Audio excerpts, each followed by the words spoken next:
Appalachian, Calusa, Timucua, and Tocobago tribes, as well as the Seminole tribe of Indians and the Miccosukee tribe of Indians of Florida. Roll call and verification of quorum. Vice Chair Trejo Hernandez. Can we bear with me this week, guys? Luke Paul. Present. Anna Reed. Present. Olivia Smith. Present. Gabriel Casimiro. Present. Isa Riza. Present. James Capinos. Present. GC Lim. Sarasa Savica. Present. Jonah Scott. Ni Chow. Present. Shivi Jane. Present. Owen Sherman. Present. Danae Smith. Present. Awar Rashid Ali. Okay, that's all set. Melva D. Present. Jason Hamid. Present. Ryan Kaufman. Present. Nicholas Luke. Present. Jordan Metellus. Present. Peter Ricase. Present. Samara Rose. Present. Grace Rudy. Present. Terry Fawcett. Present. Nathan Rickett. Kushi Chauhan. Present. Bobby Escobar. Present. Ibrahim Nasim.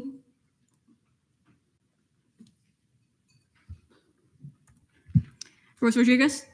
Present. Katrina Wandren. Hassim. Present. Ella Whitteberg.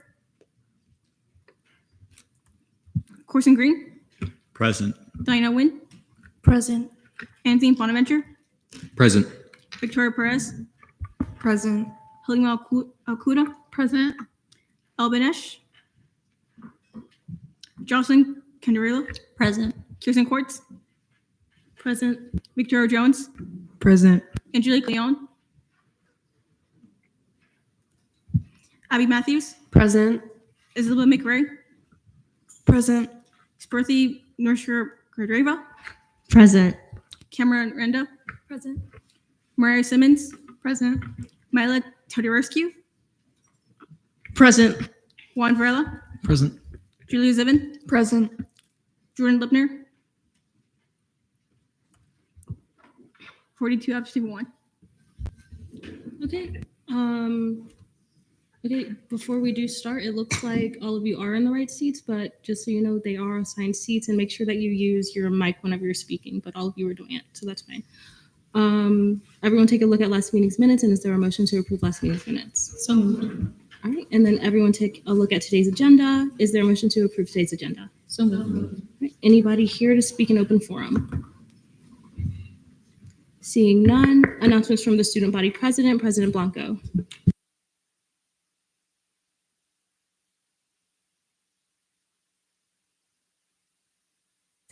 Good evening, everyone. I'm so excited to see you all back. It's been a really busy week, but again, so excited to see you here today. All right, where am I? So earlier this week, I had the privilege of attending the grand opening of the Dr. Phillips Nursing Pavilion at Lake Nona, which is a huge step forward for our university. And that was pretty much the big highlight from this week. So for appointments, I hereby appoint the following students to the scholarship committee, which will meet next week. Academic Affairs Coordinator Shivani Vicaria, and for the students at large, Kyle Harris, Erilyn Gonzalez, Carson Mullen, and Sophie Kratom. Thank you, guys. Any questions for the student body president? Senator Green? Are you able to speak as to why the College of Nursing delegation was not invited to the grand opening? So I did not have any jurisdiction on who got an invite, who didn't get an invite. I was aware that they did have an open house on Friday, so hopefully they distributed that well. If not, I can be sure to report back to communications and say that, we have students that would like to be more involved next time, if that's helpful. I'm sorry. Excellent, thank you. Thank you. Any other questions for the student body president? Seeing none, thank you.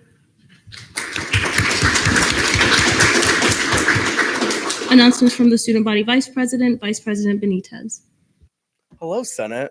Welcome back to the fall semester. I hope everyone's classes are going well. Since the last time we met, I have attended all of our SG-funded agency events, such as the Taste of UCF Full-Time Multicultural Student Center, the open house over at our volunteer UCF votes, the homecoming reveal, CABS, comedy night, and much more. we've had a big week. We have a big week next week with SG Takeoff. So I'm excited to everyone showcase all of our branches and the election commission to the student body and hopefully bring in a lot more applicants for the SGLC program. And then ASME will be meeting next Friday at 3 p.m. for our next meeting. And I hope everyone has a great night. Any questions for the vice president? Seeing none, thank you.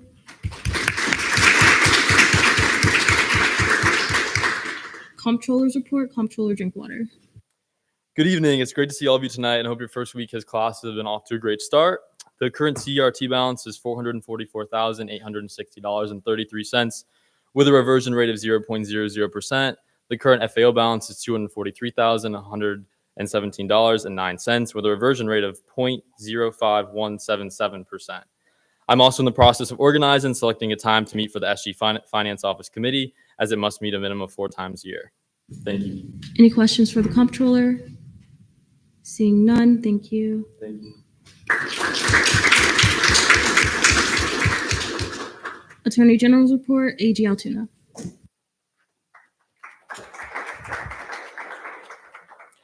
Good evening, Senate. This week I updated internal bills 5703 and 5704, as you might have received in your email, so take a look at that.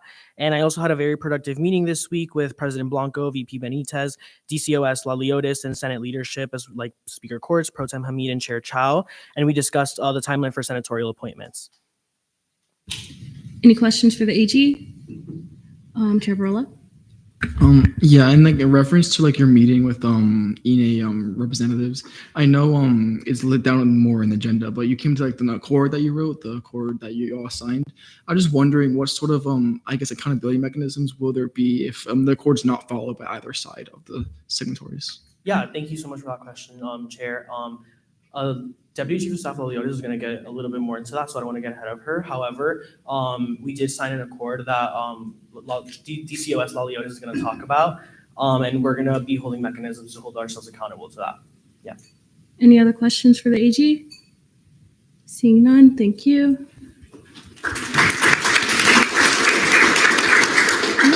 Cabinet forum, since there is the entirety of cabinet, I am going to limit to 25 minutes. So Chief of Staff Pearson, you're ready to go whenever.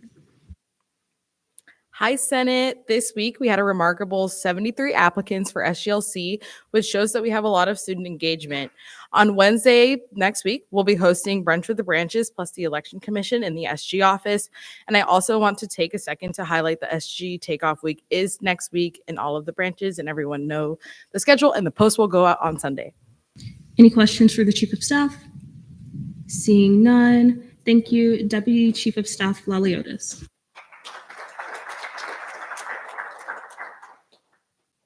Good evening, Senators. I just wanted to take a moment to share some important context regarding recent conversations surrounding the appointments process and my role as Deputy Chief of Staff. First and foremost, I want to acknowledge that concerns were raised about the timeline of Senate appointments this summer. While my intention was never to delay representation for our colleges, I recognize that the perception of delay is a valid concern. For that reason, Chair Chow submitted a recommendation of censure to hold myself and my branch accountable. I immediately engaged in constructive dialogue with Speaker Courts, Pro Tempore Hamid, President Blanco, Vice President Benitez, and Chair Chow, and Attorney General Altoona to address these concerns head on. Out of those conversations, we collectively drafted and signed an interbranch accord, now available on the Senate agenda, which I think Jorge is linking right now. Yes. This is an agreement that creates a clear timeline and transparent procedures for handling Senate applications and interviews, and its decision ensures that every applicant receives a timely response within 7 academic business days. Interviews are scheduled fairly and communicated properly. All relevant officers across branches receive notice of every step. If deadlines are missed for reasons outside of anyone's control, the Attorney General must issue a written explanation to both branches and the Senate body. And reapplications after denial are handled with clarity and fairness, ensuring equal opportunities for all candidates. This agreement is a commitment signed by leadership across our 2 branches to improve our process for the entire 25-26 academic year. It is evidence that we took concerns seriously and translated them into solution rather than conflict, because when I give you my word that I will commit to these guidelines, I mean it. I also want to highlight that Chair Chow, who initially filed a recommendation of censure, has since formally withdrawn it after these conversations and after seeing the safeguards we put into place.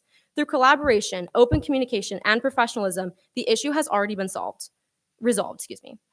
Senators, I come before you to reaffirm my dedication to transparency and fairness in serving the student body. We now have a clear framework that gets everyone on the same page. Myself, Chair Chow, and branch leadership stand by this accord and will continue to work in good faith with each of you to strengthen trust across our branches. I respectfully ask this body to recognize the progress already made, and I encourage you to please reach out to me, Chair Chow, or your respective branch head if you have any recommendations or additions to this agreement. Thank you for your time, your trust, and your service to our student body. Any questions for the Deputy Chief of Staff, Chair Varela? Yeah, same question I have for AJ Tuna. Considering it's not really statutory or rules based, what sort of enforcement mechanisms do you have for making sure that the language of the court is followed? Yeah, absolutely. And it's kind of more along the lines of what you were saying. It's not statutorily based, which is why we came up with this verbal agreement, because it's not written in statutes. It's a verbal agreement saying that I commit to these guidelines, essentially. And I kind of spoke in our meeting, basically emphasizing that if these guidelines aren't met, we will come together again and we will revisit the agreement so that we can ensure that these guidelines that we're setting up remain fulfilled by our branch throughout the year. And I also have extended my personal phone number to Chair Chow, and if there's ever any concerns, she does have the ability to personally call me and express those, and I'm happy to rectify any situations that do come up in the future. Any other questions for the Deputy Chief of Staff? Seeing none, thank you.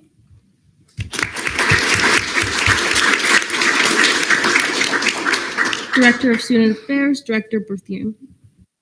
Hi, I'm Carly for today. So scroll down. Hello, Senate, and happy back to school. With fall in full swing, I'm excited to be supporting our division in their upcoming initiatives that I'm sure they'll be telling you about shortly. They've been working extremely hard, so please be sure to come out and support when available. I'm also deep in planning Winter Wonderland. As I mentioned previously, accessibility and improvements for this event are significantly important to me. If you have any feedback or notes from previous years, please do not hesitate to send them my way. Thank you. Any questions that the Chief of Staff can answer? Seeing none, thank you. Academic Affairs Coordinator, Coordinator Vicaria.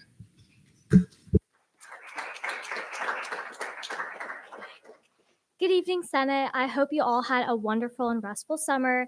I'd like to share a few updates with you. Regarding Midnight Breakfast, I'm nearly finished coordinating all the details. It will take place on December 1st, so mark your calendars. And so additionally, the 4th floor of the library has officially reopened. If you hadn't had the chance to visit yet, I highly encourage you to do so. The library is also hosting a series of super fun events. I know it's almost the end of the week, but it's still super fun. You guys should go. And yeah, I hope you all continue to enjoy the first week of classes. Any questions for the Academic Affairs Coordinator? Senator Lim. Present and voting. Senator Lim, present and voting, so noted at 7:16 p.m. Any questions for the Academic Affairs Coordinator? Seeing none, thank you. Athletics Coordinator, Coordinator Jones. Good evening, Senate. I've mainly been planning for next Tuesday's Sports on the Porch event and our fall pep rally. It will take place from 12 to 3 on the Student Union patio. The pep rally will be from 1 to 1:30. There's going to be 17 total sports clubs that will be tabling alongside representatives from the intramural sports, RWC, and UCF Athletics. Aside from that, I've also been working alongside athletics to promote the ticketing system for football games and preparing for the start of RSO seating reservations, which will open before the 3rd game of the season against North Carolina. Any questions for the Athletics Coordinator? Senator Leon. Present and voting. Senator Leon, present and voting, so noted at 7:17 p.m. Are there any questions for the Athletics Coordinator? Seeing none, thank you. Senator Benesh.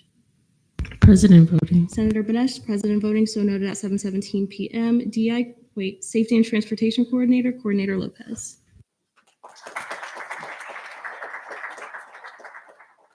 Good evening, Senators. I have been in the planning process for my September events, Hurricane Prep Kits on the 4th, Parking Palooza on the 9th, and Coffee with the Cop on the 16th. I would also like to share that the Pegasus Express Stop at Greek Park initiative is in full swing. We are still awaiting tech maintenance on the Translock app to show the new route, but I'm very excited for these events, and I hope to see you guys all there. Any questions for the Safety and Transportation Coordinator? Seeing none, thank you. DEI coordinator, Coordinator Alaraj. Hey everyone, it's wonderful to see all of you in person and getting to know some of you in this past week. I've been working closely with Kavita, a training specialist under Dr. Guzman, to coordinate the Say My Name event. Additionally, I've been reaching out to cultural and religious RSOs on campus and will be emailing them next week regarding future events. I'm also scheduled to meet with a CAB cinema director to collaborate on a movie night later this semester. On a separate note, I had the opportunity to attend the event of the opening of the La Casa at the Ginsberg Center. It's a beautiful space for students, and I highly recommend checking it out. And as always, if you ever need anything, please don't hesitate to reach out. Any questions for Coordinator Alaraj? Seeing none, thank you. Sustainability, Wellness, and Innovations Coordinator, Coordinator Hendricks. Good evening, Senate. It's been so incredible to be back on campus with you all. My week has consisted of planning SG's Wellness Festival, which will take place September 2nd in the Arboretum Park, as well as the Green Your Game Challenge Recyclable Rally, which will be held during the September 20th football tailgate. I'm always looking for volunteers for either of these events, so if you would like to be involved, please do not hesitate to reach out. Any questions for Coordinator Hendricks? Seeing none, thank you. Governmental Affairs Coordinator, given by the Chief of Staff. Hi, it's me again. I'm Allie. So, hello, Senate. This month, I've been working on getting an official day for a day at the Capitol, which I will announce soon. I'm currently working on smoothing out our itinerary for Downtown Day in early October. If you have any questions, feel free to message me on Teams or shoot me an email. Thank you. Any questions that the Chief of Staff can answer?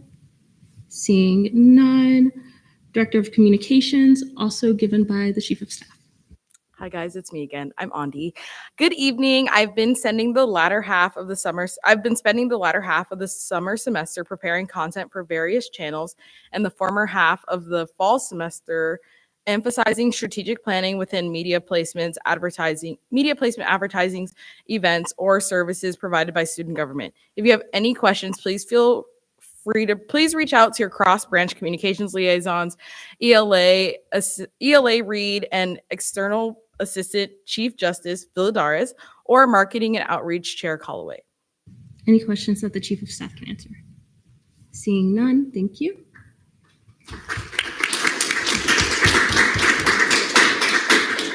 All right, that's on me. Graphic Designs Coordinator, given by the Chief of Staff. Hi guys, it's me again. I'm Sarah.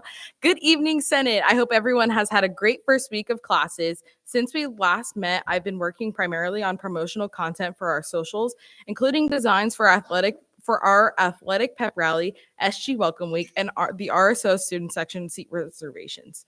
Additionally, I have worked with the athletics coordinator Jones to finish work on the t-shirt and will be distributing at our Sports on the Porch event next Wednesday.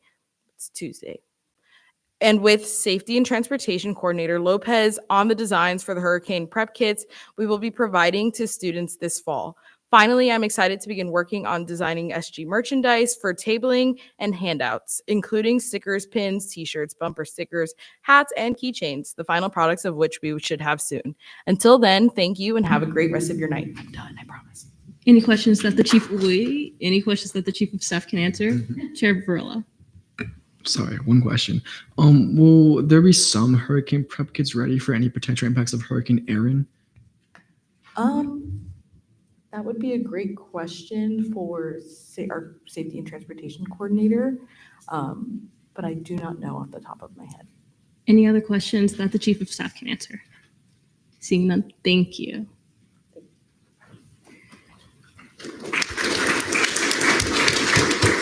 All right, Digital Media Coordinator, Coordinator Para.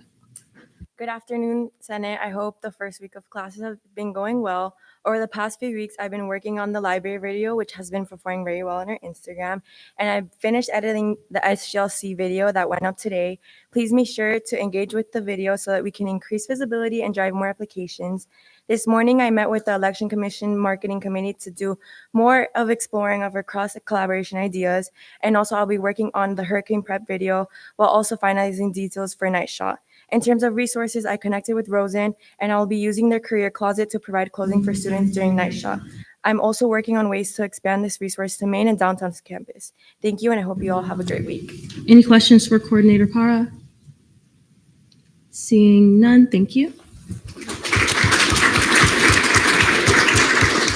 Announcements from the Chief Justice, Justice Pizzera. Good evening, Senate. I hope everyone had a great first week back. Judicial will be kicking off Welcome Week this Monday with our Coffee with the Council event from 12 p.m. to 2 p.m. We will be tabling at 3 high traffic areas on campus: the Student Union South Patio, Memory Mall Pavers, and the RWC, to meet students where they are and welcome them to SG and its services. Besides that, this past Sunday, the Judicial Council had their retreat in which we went over the changes to Sky training, parking appeals training, as well as initiative exposure and planning, and heard a couple words of encouragement from Dr. Frame. As mentioned, the Student Conduct and Academic Integrity Office revamped their training process for this year, which the Justices and AG Altoona have been made aware of and are in the process of completing.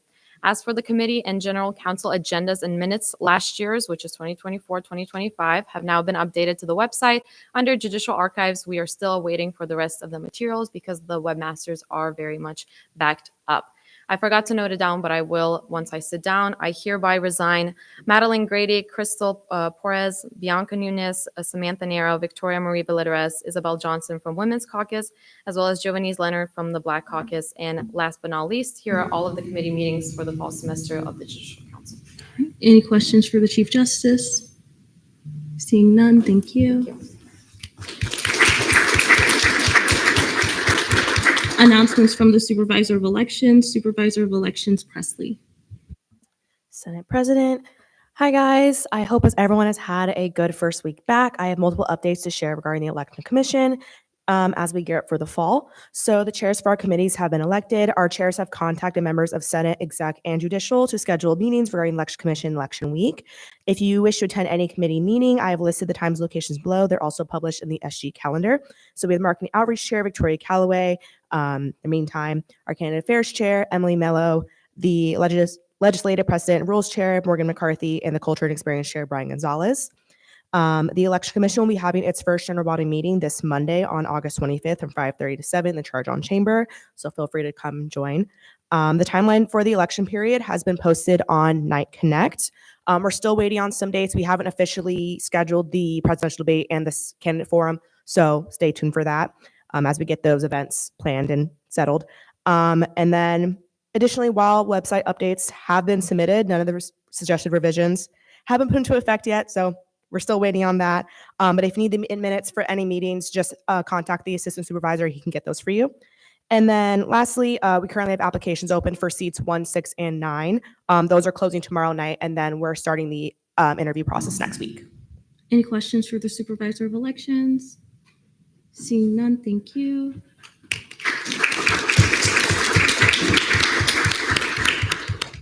Caucus reports, Air Caucus Chair Alcuda.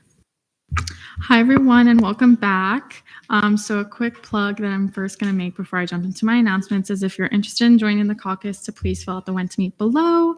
And then to jump into my announcements, last Wednesday, I spoke at a luncheon which welcomed student senators from actually the American University all the way in Egypt. And we actually also have an exchange program with this university. So it was very interesting and enlightening to meet them and also compare Senate and SG procedures with theirs. If you guys want to talk more about that, you can always reach out. Very interesting. This whole event was hosted by Mervet Al-Jurdi, who is the Middle East and North African coordinator with Global Perspectives at UCF. And I also wanted to thank both Senator Trejo Hernandez and DEI coordinator Al-Raj for attending this event alongside me. In the meantime, we are working on gathering ex officio members and also reconnecting with new RSO leadership. Chair Lim will also speak more on our collaborative event, Tea Time, which we started last year with the APIA caucus, and our caucus is planned to host again this year. So thank you. That's it for me. Any questions for the Air Caucus Chair? Senator Wanjin. Present and voting. Senator Wanjin, present and voting, so noted at 7:28 p.m. Any questions for the Air Caucus Chair? Seeing none, APIA Caucus, Chair Lim. Hi, everyone. Hope you're having a great first week of school. So our meeting time for this semester will be bi-weekly on Thursdays from 12 to 1 p.m. in the conference room. Our first meeting will be next week on August 28th. Currently, we are working with the AROB caucus on planning tea time. The event this time will be our second year hosting this event. So manifesting, it will be hosted annually each year. And yeah, thanks everyone. Any questions for the APIA chair? Seeing none, Black Caucus, Chair Smith. Good evening, everyone. I hope the first week of classes has been good for you all. We met this past Tuesday to go over the Black Business Showcase as well as talk about the convocation. If anyone is interested in joining, we meet at 12 p.m. on Tuesdays in the office. Thank you, everyone. Any questions for the Black Caucus chair? Seeing none, Disability Caucus, Vice Chair Chow. Good evening, everyone. So she says that she's sorry that she cannot be here tonight, but she wanted to go ahead and share a quick update. The Disability Caucus will now be meeting on Wednesdays from 4 p.m. to 5 p.m. in the Charge On Chamber, with our first meeting on August 27th. The room is subject to change in the future, but for now we'll be meeting in the chamber. And once again, she's excited to get everything started and hopes to see everyone there. Any questions for Vice Chair Chow? Seeing none, ICTC, Chair Varela. Hello, Senate. Still working on getting that meeting time sorted. We're a pretty big caucus this year, which is great, but it's a double-edged sword because our quorum is pretty high. So we're still trying to find a time that works for everybody. If you're in the caucus, haven't done the when to meet yet, please fill that out. Or if you want to be in the caucus, please reach out to me and we can work something out. Other than that, our first piece of business is going to be next Tuesday at 1 p.m. because the caucus will be giving a presentation to the Transfer Center about SGLC. So super excited for that. Any questions for the ICTC chair? Seeing none, Latin Hispanic Caucus, Chair Trejo Hernandez. Hi, everyone. So working on a meeting time. If you're in the caucus or wanting to join, please fill out the one to meet just so we have like more of a clear schedule because we're fairly big, so everything's all over the place. That's what it for me. All right. Any questions for the Latin Hispanic Caucus chair? Seeing none, LGBTQ plus caucus, Chair Banesh. Good evening, Senate. It's so good to see you guys here in person. I'm really happy right now. LGBTQ caucus, we met on this past Tuesday, and we have some exciting things coming up this fall, including tabling at the Lavender Fields Resource Fair next Wednesday, August 27th. We also finalized a date for the Fall Pride Market, which will be October 21st. For more information about either event, please email me or Vice Chair Altuna. Our next meeting will be September 2nd at 1 p.m. We meet bi-weeklies on Tuesdays at 1. Any questions for the LGBTQ plus caucus chair? Seeing none, Military and Veterans Caucus, none. Sustainability, none, unless Vice Chair Sherman. Okay. Women's Caucus, Chair Renda. Hello, everyone. So the Women's Caucus will be meeting, sorry, I'm losing my voice. The Women's Caucus will be meeting bi-weekly on Fridays at 10 a.m. in the SG conference room. And our first meeting will be on Friday, August 29th. So that's all from me. All right. Any questions for the Women's Caucus chair? Seeing none. Announcements from the Senate President. Hi, everyone. It's so great to see you in person. If you're in the office, make sure that you're holding yourself in a respectful manner. You're, of course, allowed to joke, do whatever, but make sure that you remember that you are representing our branch no matter what you do. I'm on board for taking steps to ensure that these meetings run as smoothly and fast as possible, but if you're making motions to approve by general consent, make sure that you've checked to make sure that everything's good. The first veto that we've had on a bill this year came because there was a missing word, and I would like to prevent that in the future from ever happening again. The ADSB Senator at Large seat is open. If you're interested, message me about that ASAP so we can ensure that you are there for not their next meeting, but the meeting after that. Our Stickers with the Senators event is next Friday. I'll be putting out a when to meet to see when you guys are free. And we had a meeting to discuss how we'll be handling Senate appointments in the future. You heard about that from the DCOS. And for the last one, I forgot to finish writing, but we had our Executive Leadership Council meeting today. And the biggest thing that we talked about was what Senate will be contributing to the caucuses. So I'm having conversations with the past speaker, as well as the comptroller is looking to see what we gave last year so that we can ensure that what we give this year is good for the caucuses. Are there any questions for me? Seeing none, ILA report, ILA Rudy. Hi, Senate. So happy to see everyone back for the semester. So planning is in full force for SGLC, and Actually, this is outdated because now both of the posts are up on the Instagram, and we've had many applications, as the chief of staff said. So, been planning for that, and also currently helping Speaker Courts with some Senate retreat planning and inventory tracking. I'm also working on a few more merch designs. So overall, just make sure you're spreading the word about SGLC applications. They close next week on Saturday, and please send any questions about the program my way because I'd love to answer them. Any questions for the ILA? Seeing none, ELA report, ELA read. Hi, Senate. It's so nice to see all your pretty faces in person. I'm currently working on some graphics for our upcoming fiscal workshop, as well as our stickers with the Senators event. Shout out to the Director of Comms, Ayub, for being very patient with me while I learned the style guide for Instagram. Additionally, for my caucus and committee chairs, please make sure to fill out the graphics form well before your event so it can be completed as well as posted on time, because we want, attendance and a lot of people to show up for all your wonderfully planned events. Also, dean meetings, we have to do them this semester. So this means you must complete your prep meetings before you officially meet with your deans. I would like you all to communicate with your fellow senators to agree on a time to have your prep meetings. So whether you communicate through email or through Teams, that's up to you all. But I would like you to schedule your meeting through my Calendly link, which I have posted once you all have agreed on a time. Also, the GAP newsletter is now weekly, so please engage with those posts and make sure to read what the GAP committee has pulled for important news. Additionally, if you haven't been media trained and you want to, please let me know. Any questions for the ELA? Seeing none, Senate President Pro Tempore report, Pro Temp Meade.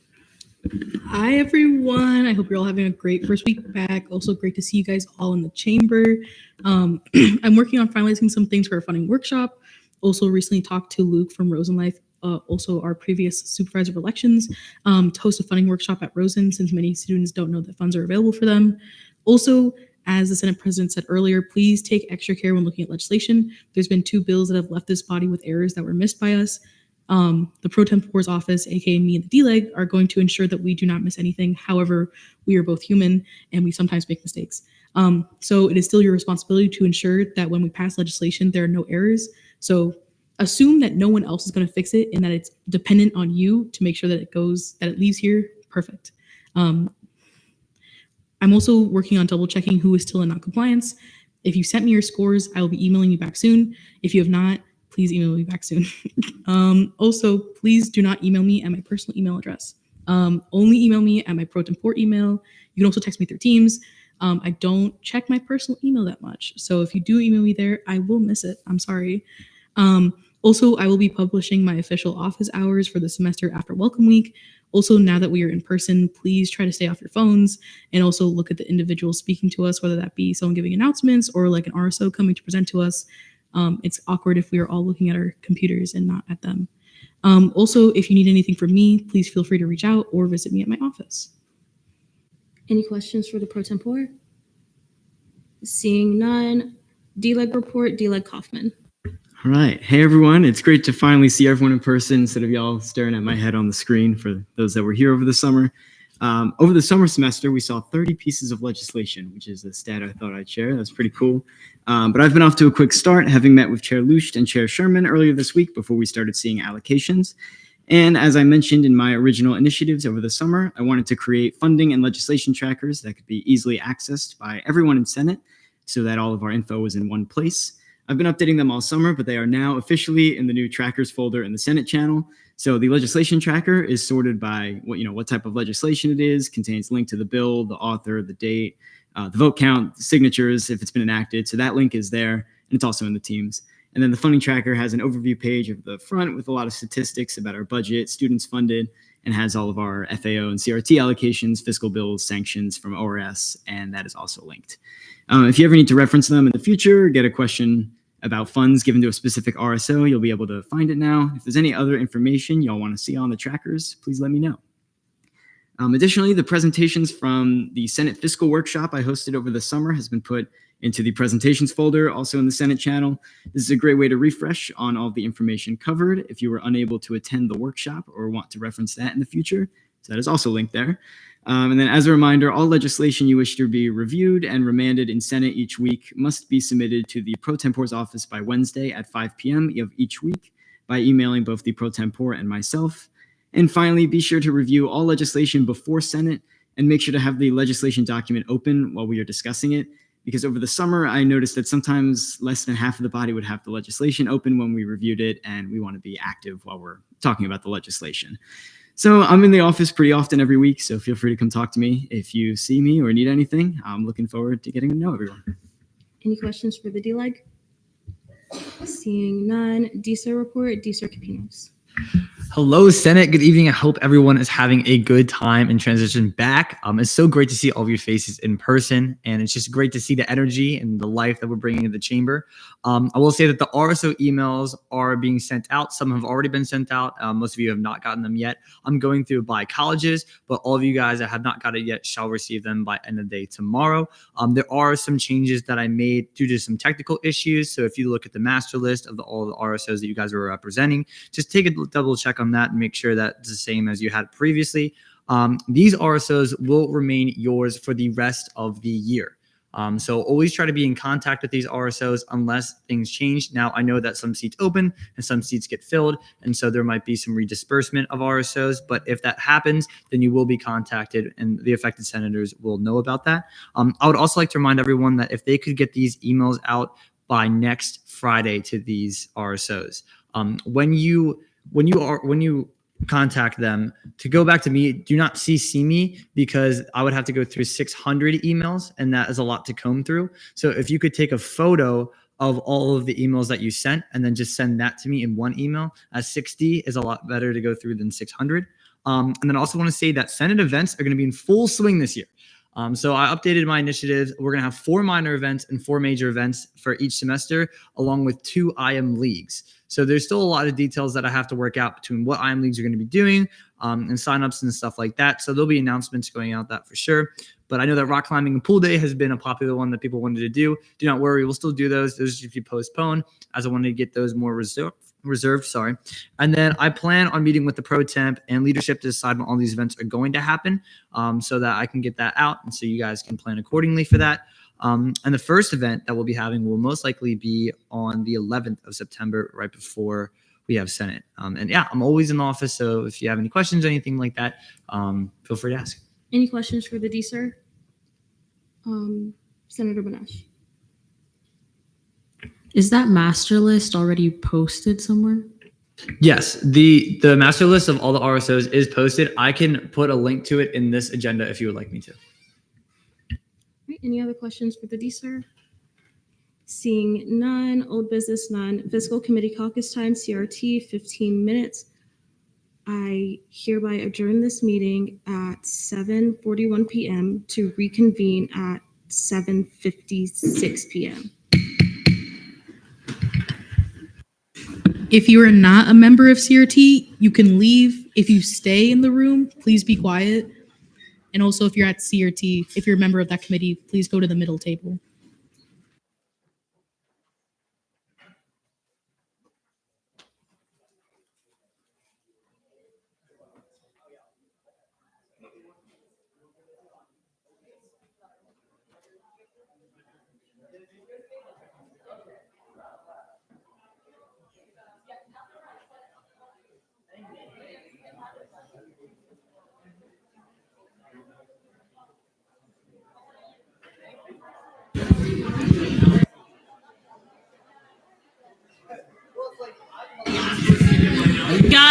Guys, be quiet. If you guys are here for CRT, you can come on down to the end of this table here. If you're not, please leave quietly.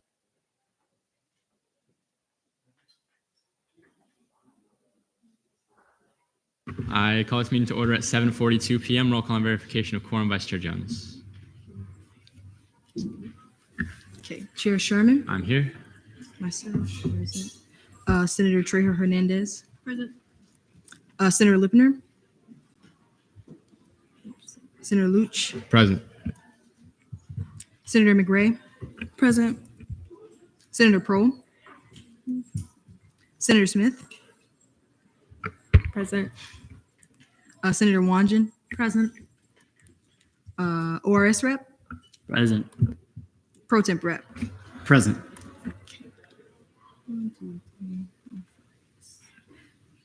Okay, 9 out of 9 quorum is verified. All right, approval of the minutes. Is there a motion to approve last meeting's minutes? And is there a motion to approve today's agenda? Announcements from the chair. Hi, everyone. We have 6 allocations to see. One of them came from Tuesday this week. We have to do them in caucus because we left them until the next Senate meeting. They would all be out of timeline. We also have to PPI and allocation that we approved very much earlier. Are there any questions for me? Seeing none. Announcements from the vice chair, none. Are there any announcements from committee members? Seeing none. Are there announcements from non-committee members? Seeing none. All right, we'll start with old business allocations. First up is allocation 5728, Luciana Boncaro. She was the one that we approved pending the approval of her abstract several months ago. Thankfully, we didn't send her information to the business office yet because she told me this morning that she won't be going anymore. So is there a motion to PPI allocation 5728? And are there any objections? Seeing none, allocation 5758, Melisha Islam Tapoti. Yeah, is there a motion for a 222? Are there any objections? Seeing none, you have 2 minutes whenever you're ready.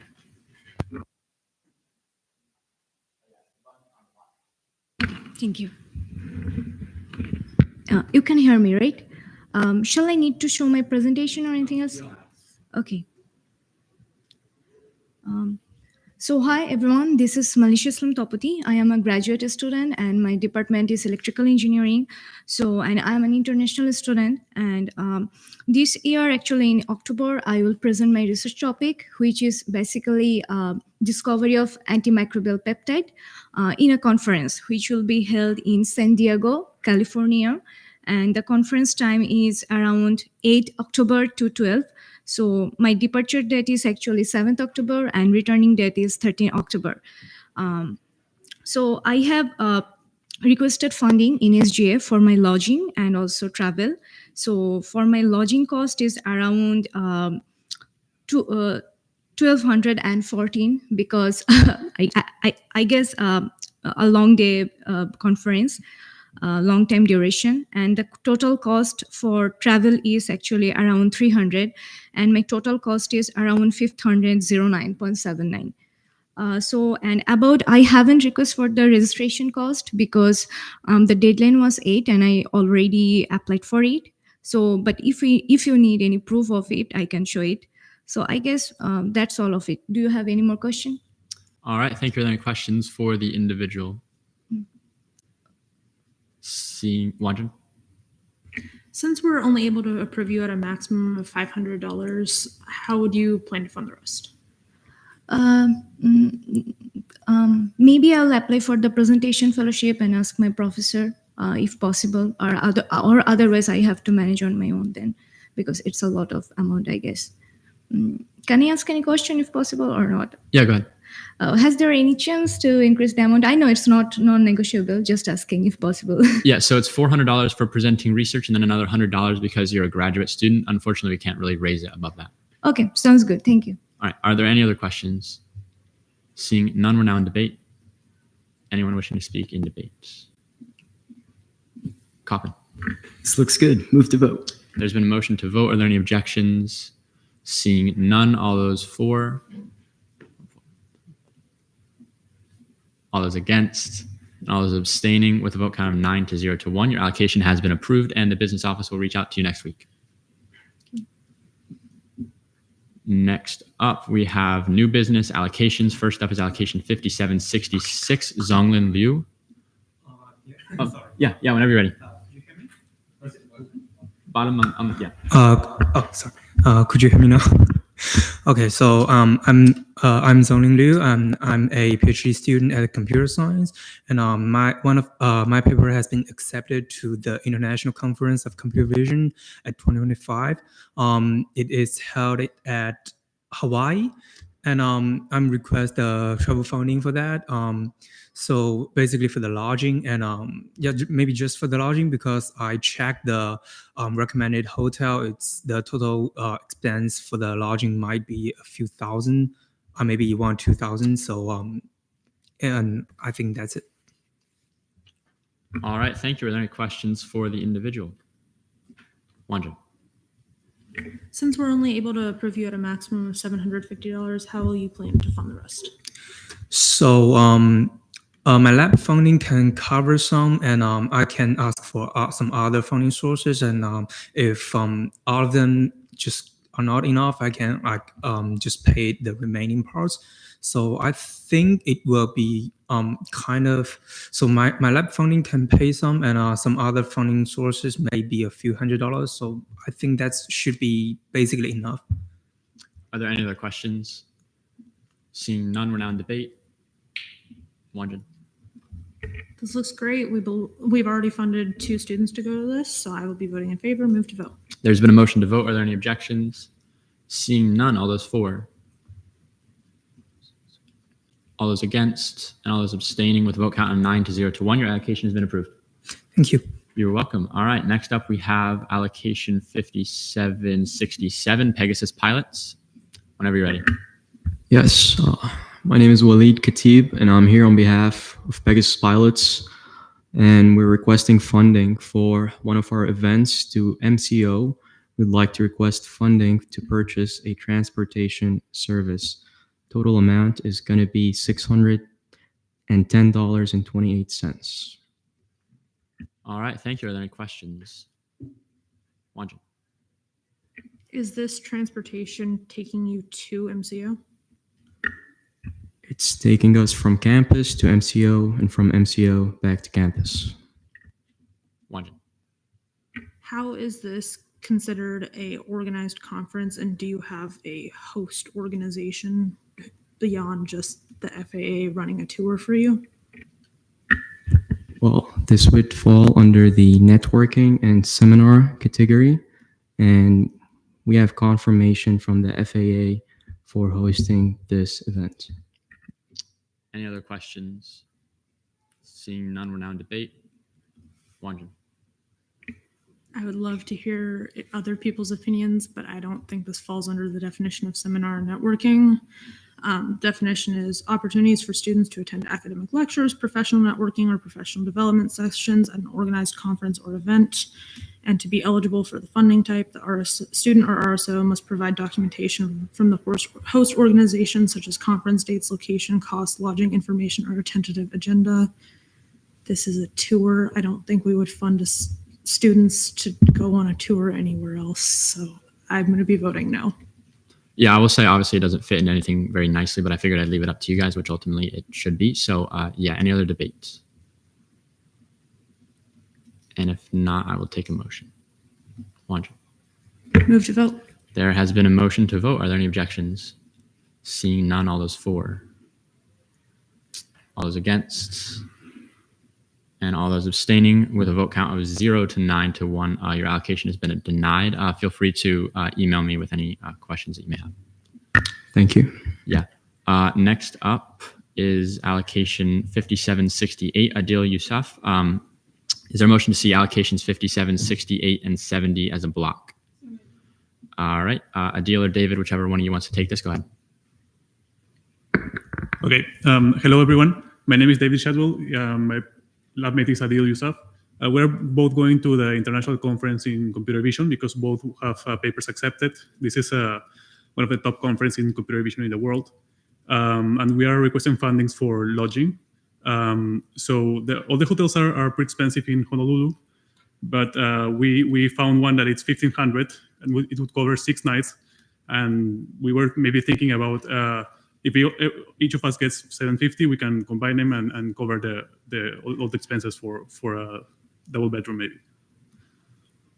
All right, thank you. Are there any questions? And I will say before any questions, I spoke to the individual earlier, and the intent was to have, because they know they can't share lodging, to have one of them pay for 3 nights in a room and the other to be in the room as well, and then 3 nights paid for by the other person.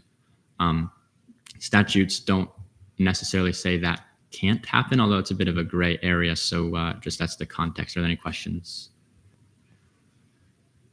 Seeing none, we're now in debate. Wanjin. I believe we've done that before. Yes. Okay. I was like, I believe I heard about it from last year, so I am in favor. Seeing no other hands, move to vote. There's been a motion to vote, and I'm very glad to hear that this has been done before. Are there any objections? Seeing none, all those for. All those against, and all those abstaining with a vote count of 9-0 to 1, these 2 allocations have been approved. Thank you very much. Of course. And last up, we have allocation 5769, Hope at UCF. I did not get a response back, so I wasn't necessarily expecting them here. This will be the only time they are able to get funding because of the dates and when we come back on September 4th. So seeing them not here, is there a motion to PPI allocation 5769? Okay. That should be all of that for today. We'll move into member discussion. Is there anyone wishing to speak in member discussion? Seeing none, miscellaneous business, none. I will take a motion. Kaufman. Motion to adjourn pending final roll call. There's been a motion to adjourn pending final roll call. Are there any objections? Seeing none, Vice Chair Jones. Same as initial. All right, quorum is verified, so I will adjourn this meeting at 7:54 p.m.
All right. I hereby reconvene this meeting at 7:56 p.m. Fiscal Committee report, CRT Committee, Chair Sherman. I'll get this all written in because I don't quite have it yet. But hi, everyone. In CRT this week, we approved allocations 57, 28, 36, 50, 51, 52, 53, 54, 55, 56, 57, 59, 60, 61, 62, 63, 64, and 65. And we postponed allocation 57, 58. The committee also voted to impose a new regulation on top of our existing regulation that no more than 20 undergraduates can attend the same seminar or networking conference through individual allocations.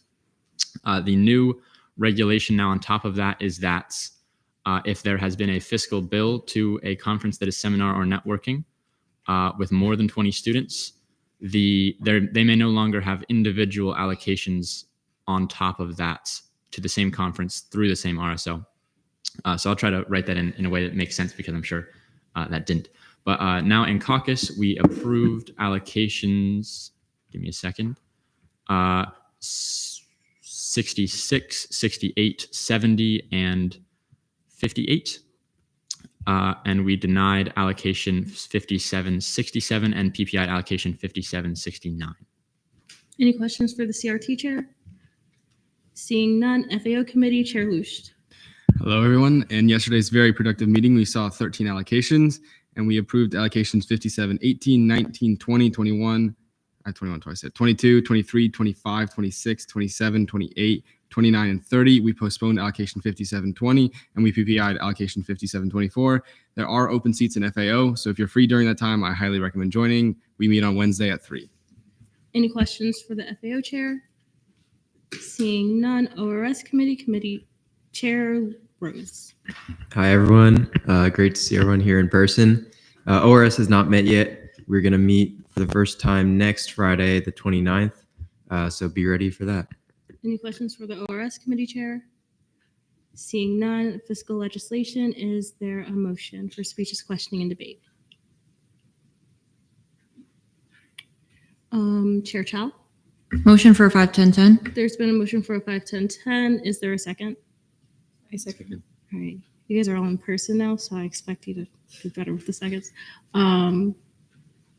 Okay, so first we have, notice of fiscal legislation on first reading, fiscal bill 5711 remanded to FAO, fiscal bill 5712 remanded to FAO, notice of legislation on third reading, none, notice of legislation on second reading, fiscal bill 5708, funding for 16 members of Neuroscience Alliance at UCF to travel to the Society of Neuroscience in San Diego, California from November 15th, 2025 to November 17th, 2025.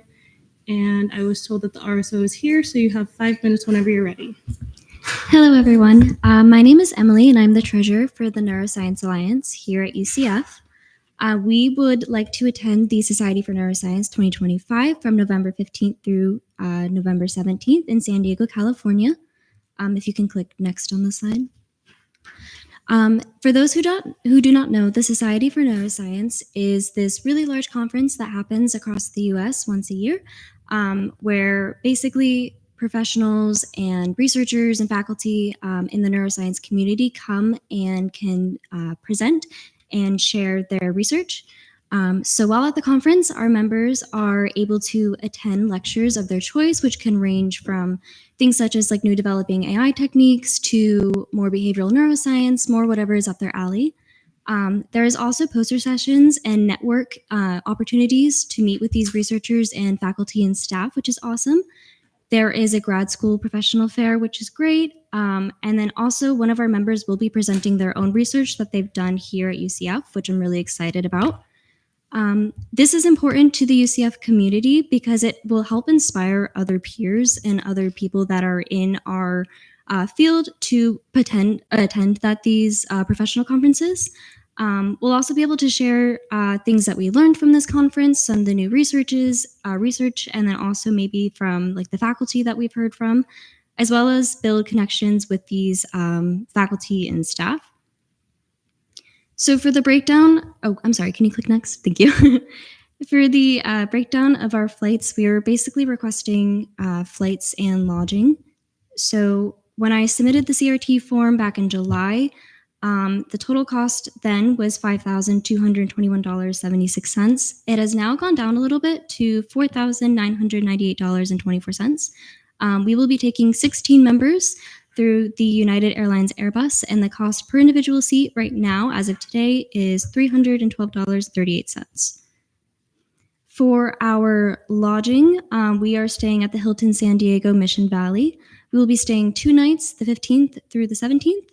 We will be staying in 4 rooms. Each of us will be 4 per room, costing $176.21, bringing our total cost for the 4 rooms to $1,620.40.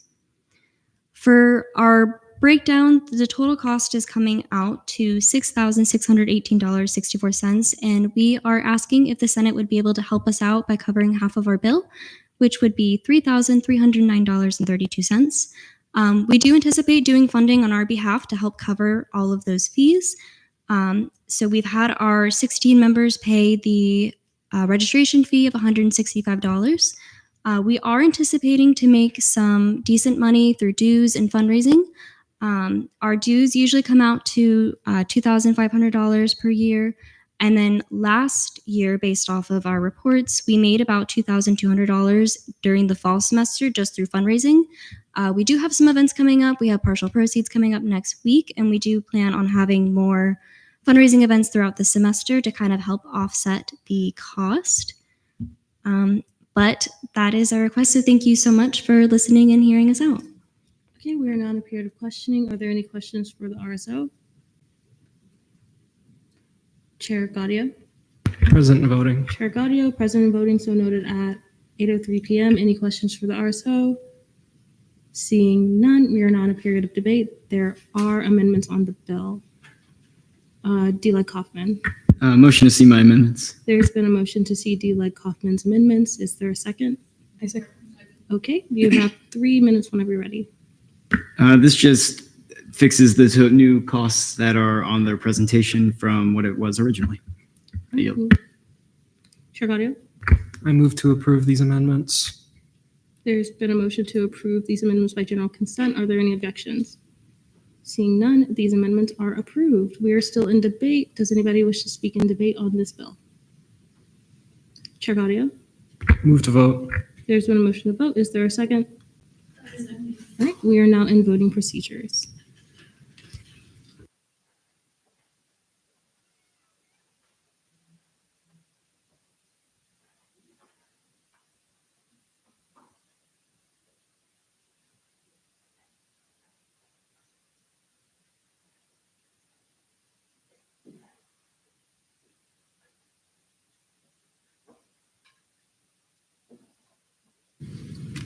Okay, with a vote count of 43 to 0 to 2, Fiscal Bill 5708 passes second reading.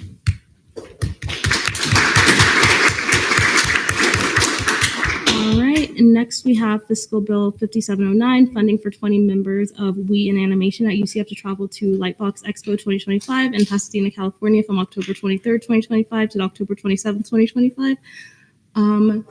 The RSO is also here, and just for everyone's knowledge, we do prefer if you come up to the podium, so if you wouldn't mind doing that. And then also clap because it's a really long walk.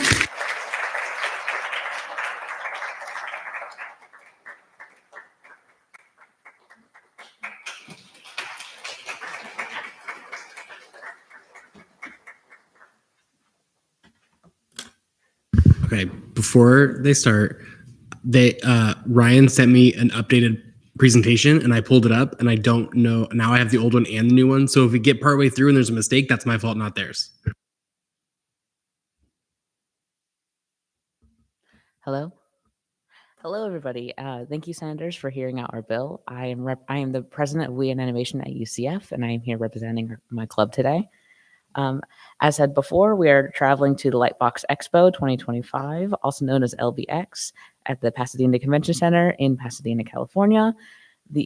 Our travel dates are October 23rd to the 27th, and the expo dates are October 24th to the 26th. Next slide, please. Our mission at We in Animation is that we are an RSO dedicated to equality in the animation industry by uplifting unrepresented voices and identities. It's a chapter of a globally recognized organization which has over 11,000 members advocating for gender justice and has programs to support its members.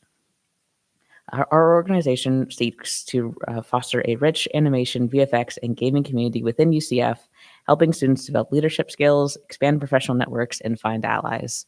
Next slide, please. So the Lightbox Expo in 2025 was, the info about the Lightbox Expo 2025, it's one of the largest networking events for artists in the entertainment industry, which includes animation, live action, illustration, and gaming. Its primary goal is to educate and empower artists. They have hundreds of programs, interviews, presentations, demos, and hand-on experience for artists taught by industry professionals, which is going to be really important to finding networking skills and also the skills that you need to thrive in this industry.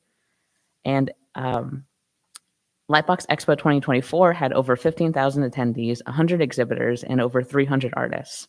And it showcased hundreds of programs, interviews, presentations, demos, and hand-on experience for artists taught by industry professionals.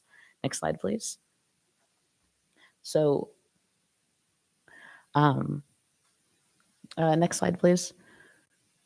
So the benefits for the students at UCF is it's going to have inspiration from well-known creators, industry professionals, and peers. We're going to be gaining insight into specific fields and careers of interest within animation.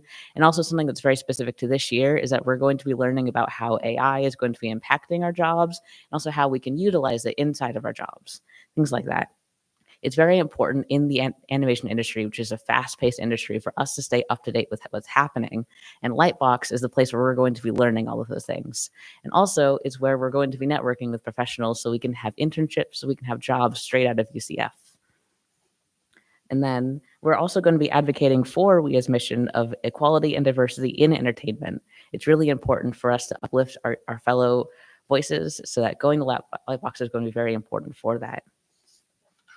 Next slide, please.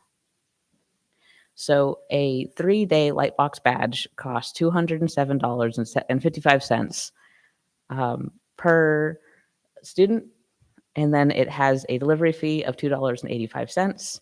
So for 20 people, because we have 20 confirmed members, and then we have a wait list of over 20 people to fill those spots just in case.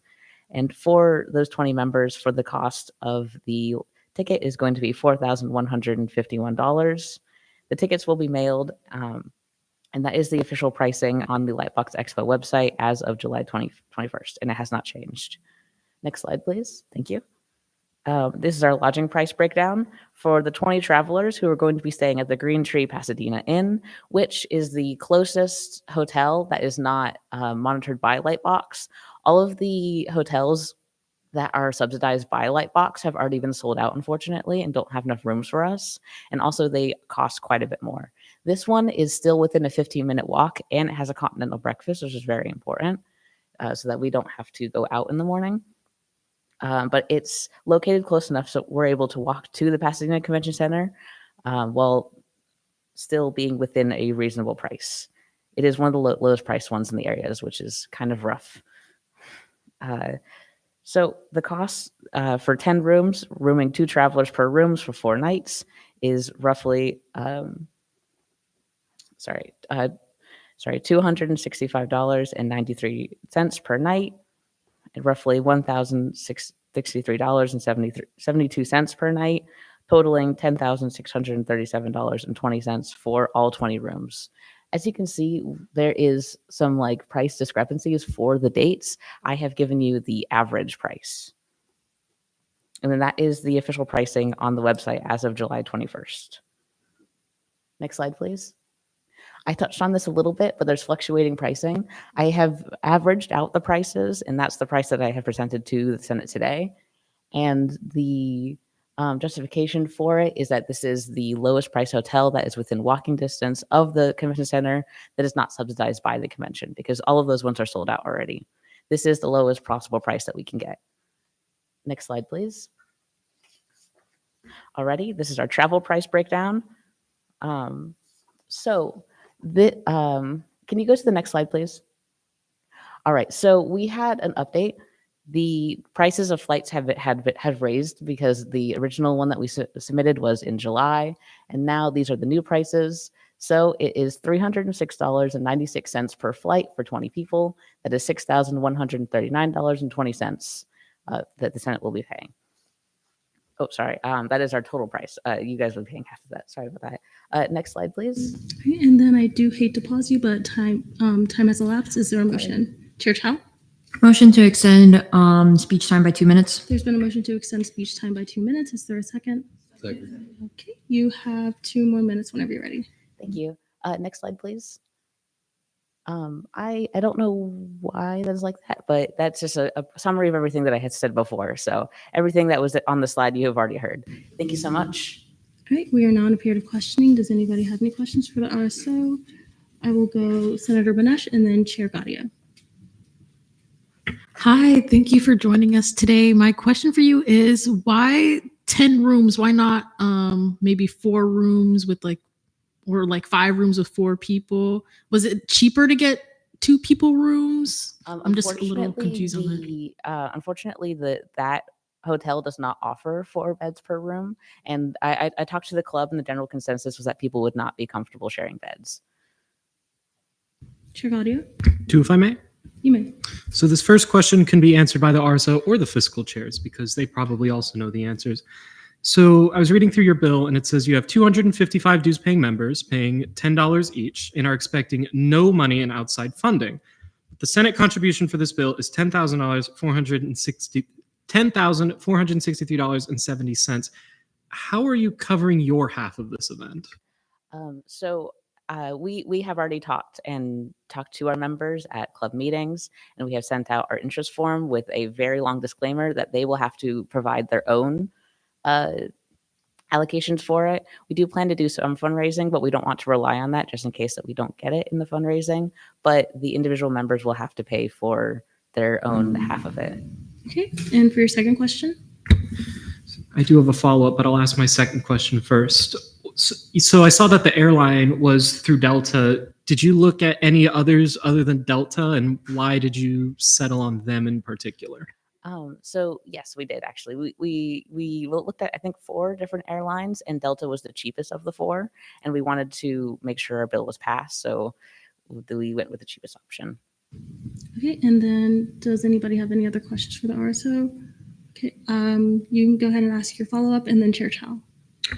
So you mentioned that you're hoping to cover the rest of your half of the money with fundraising events or what have you. Have you already started doing this or like collecting that money, or are you going to start doing that after this passes? We're going to start doing that after this passes to make sure that we're actually going to the Lightbox convention, because if we don't have this funding from SGA, we will not be able to go to Lightbox. So we're not going to start fundraising until after we know that we're actually going. Okay, Chair Chow. So how will you hold the members accountable for paying their specific dues? We have a specific Google form for all the people with all of their contact information, making sure that they're students, making sure they're dues paying members and things like that. And we are in personal contact with each person who has filled the interest form to go, both on the actual interest form and also on the wait list. Any other questions for the RSO? Okay, I will go D. Sir Capinos and then D. Like Kaufman.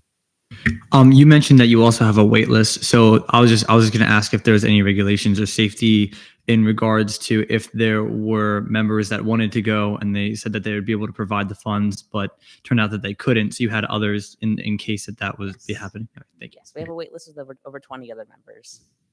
Okay, D. Like Kaufman. Besides dues, do you get any other funding in outside sources? No. Okay, any other questions for the RSO? Chair Gaudio. Last one from me, I promise.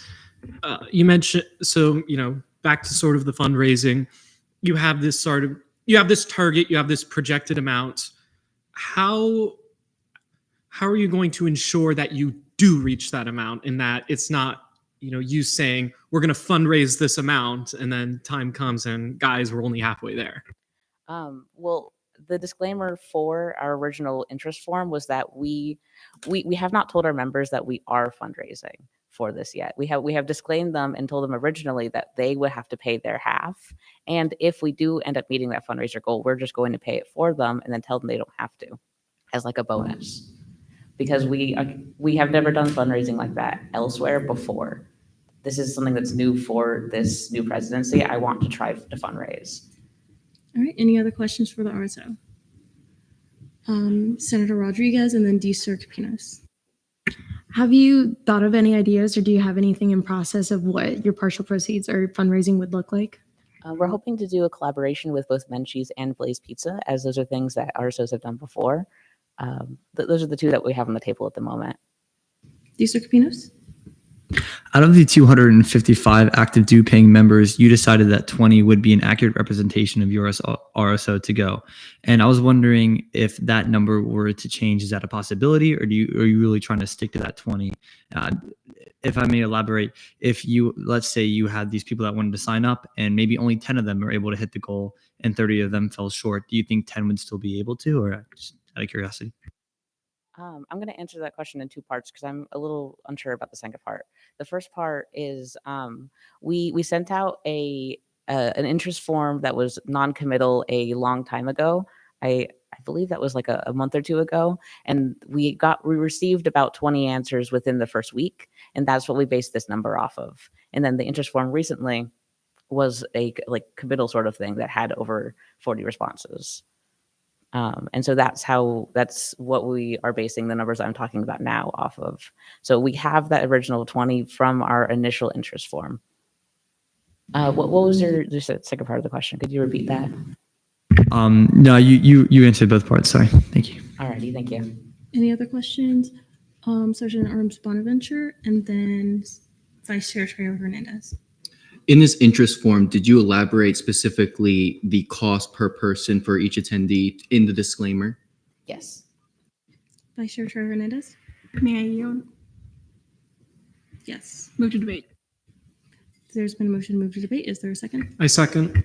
Okay, we are now in debate. Anybody wishing to speak in debate? I will go Chair Gaudio, D. Kaufman, and then D. Serpinos. So for me, this fiscal bill does not quite pass the smell test because it's, they're asking for so much money that they only have 25% of the money that they would need for their contribution for this event. And which that is a pretty big disparity to make up through pure fundraising that, from what I've gathered, they haven't really done anything like this before. So I feel like just the amount of money that they're asking for, I don't feel confident that we could give them this share of the money and that they would get their half. And so that is where I stand on this currently. We are currently in debate, so no. Okay, D. Kaufman. Motion to see my amendment. There's been a motion to see D. Kaufman's amendments. Are there any objections? This is just putting how much they get for their dues, correct? Okay, so I'll see that as a technical. D. Serpinos. I want to echo what Chair Gaudio said. I think that I am in support of them going to this Lightbox Expo. I think that is a great opportunity, and they mentioned that this is the first time that they're doing something like this, or if this is what they want to do this year, and last year as well. Sorry, but what I want to say is that I'm in support of this. However, I would like to see some more fundraising happen, and seeing that this is going to be in 2 months from now.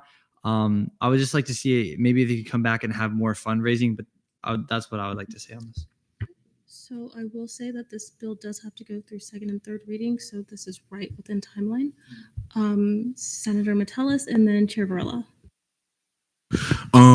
Although I do understand the sentiments of the senators before me, I do believe the RSO stated that the members think that they're paying this amount right now anyway. So any fundraising they do would just be like an incentive or a gift for the members, so that they could pay less. But they have a long wait list, and they all think that they're paying the amount before this RSO, if this bill were to pass, were to receive that money anyway. So I think they have plans, even if they don't fundraise anything, for people to pay for it, and they've gone last year. So I think they'll be okay. All right, Chair Varela. Yeah, definitely want to echo what Senator Metellus said. They plan to be paying themselves. And I just want to mention that I've spent 3 years in and around the Student Senate, and I've never seen us require fundraising plans for an allocation. So this is a bit of a first of a debate for me. So I would just say we should trust that their members are going to pay what they're saying. We have ROS if something happens, and they will get sanctioned, which is unfortunate for them, but it's the proper punishment. I don't think preemptive punishment for not having fundraising plans is the correct decision in this matter. So I would say vote for this fiscal bill. Haley Reed. May I direct a question to the RSO? You may.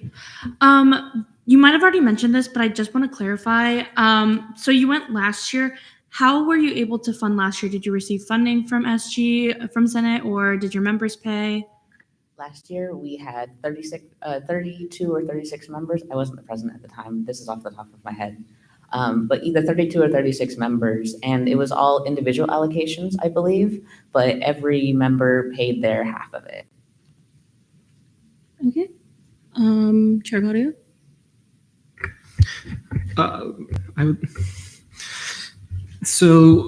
I would like to bring up that some previous sentiments that have been expressed are that, even they're going into this with the idea of even if they don't get any money, right, which is fine, but so there is the whole possibility of sanctions. If they don't pay their half, then like if they don't use the money we give them, if they don't use their half of the money, they'll eat a sanction, which will hurt them for next year.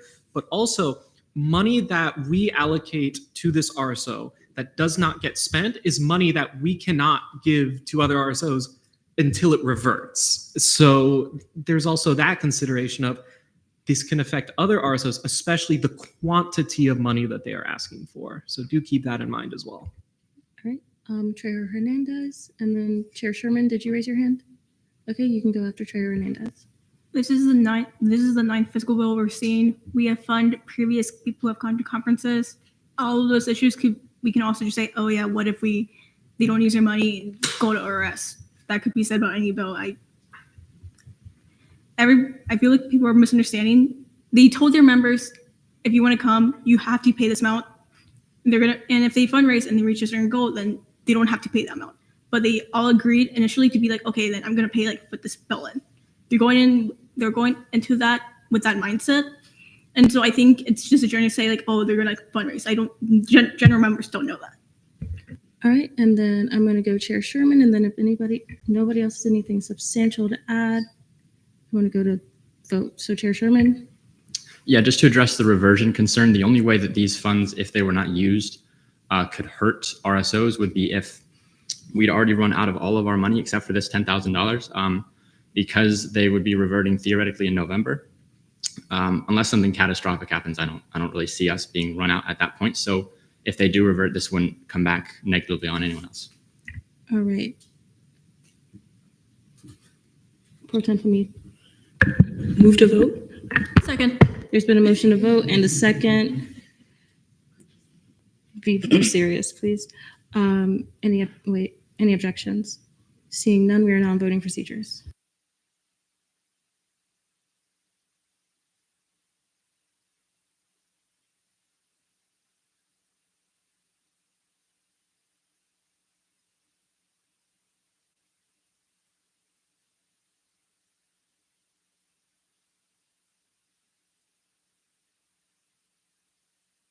Okay, with a vote count of 39 to 3 to 1, Fiscal Bill 5709 passes second reading.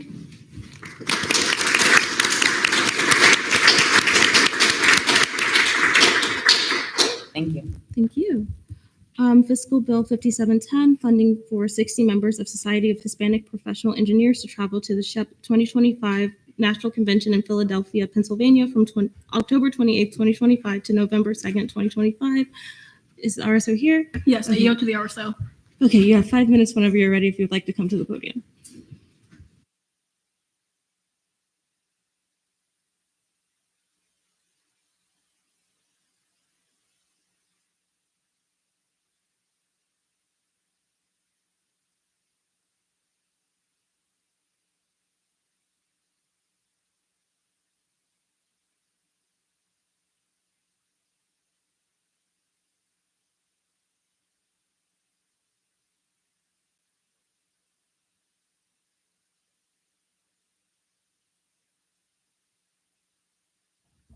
We would like to thank you guys for having us here today.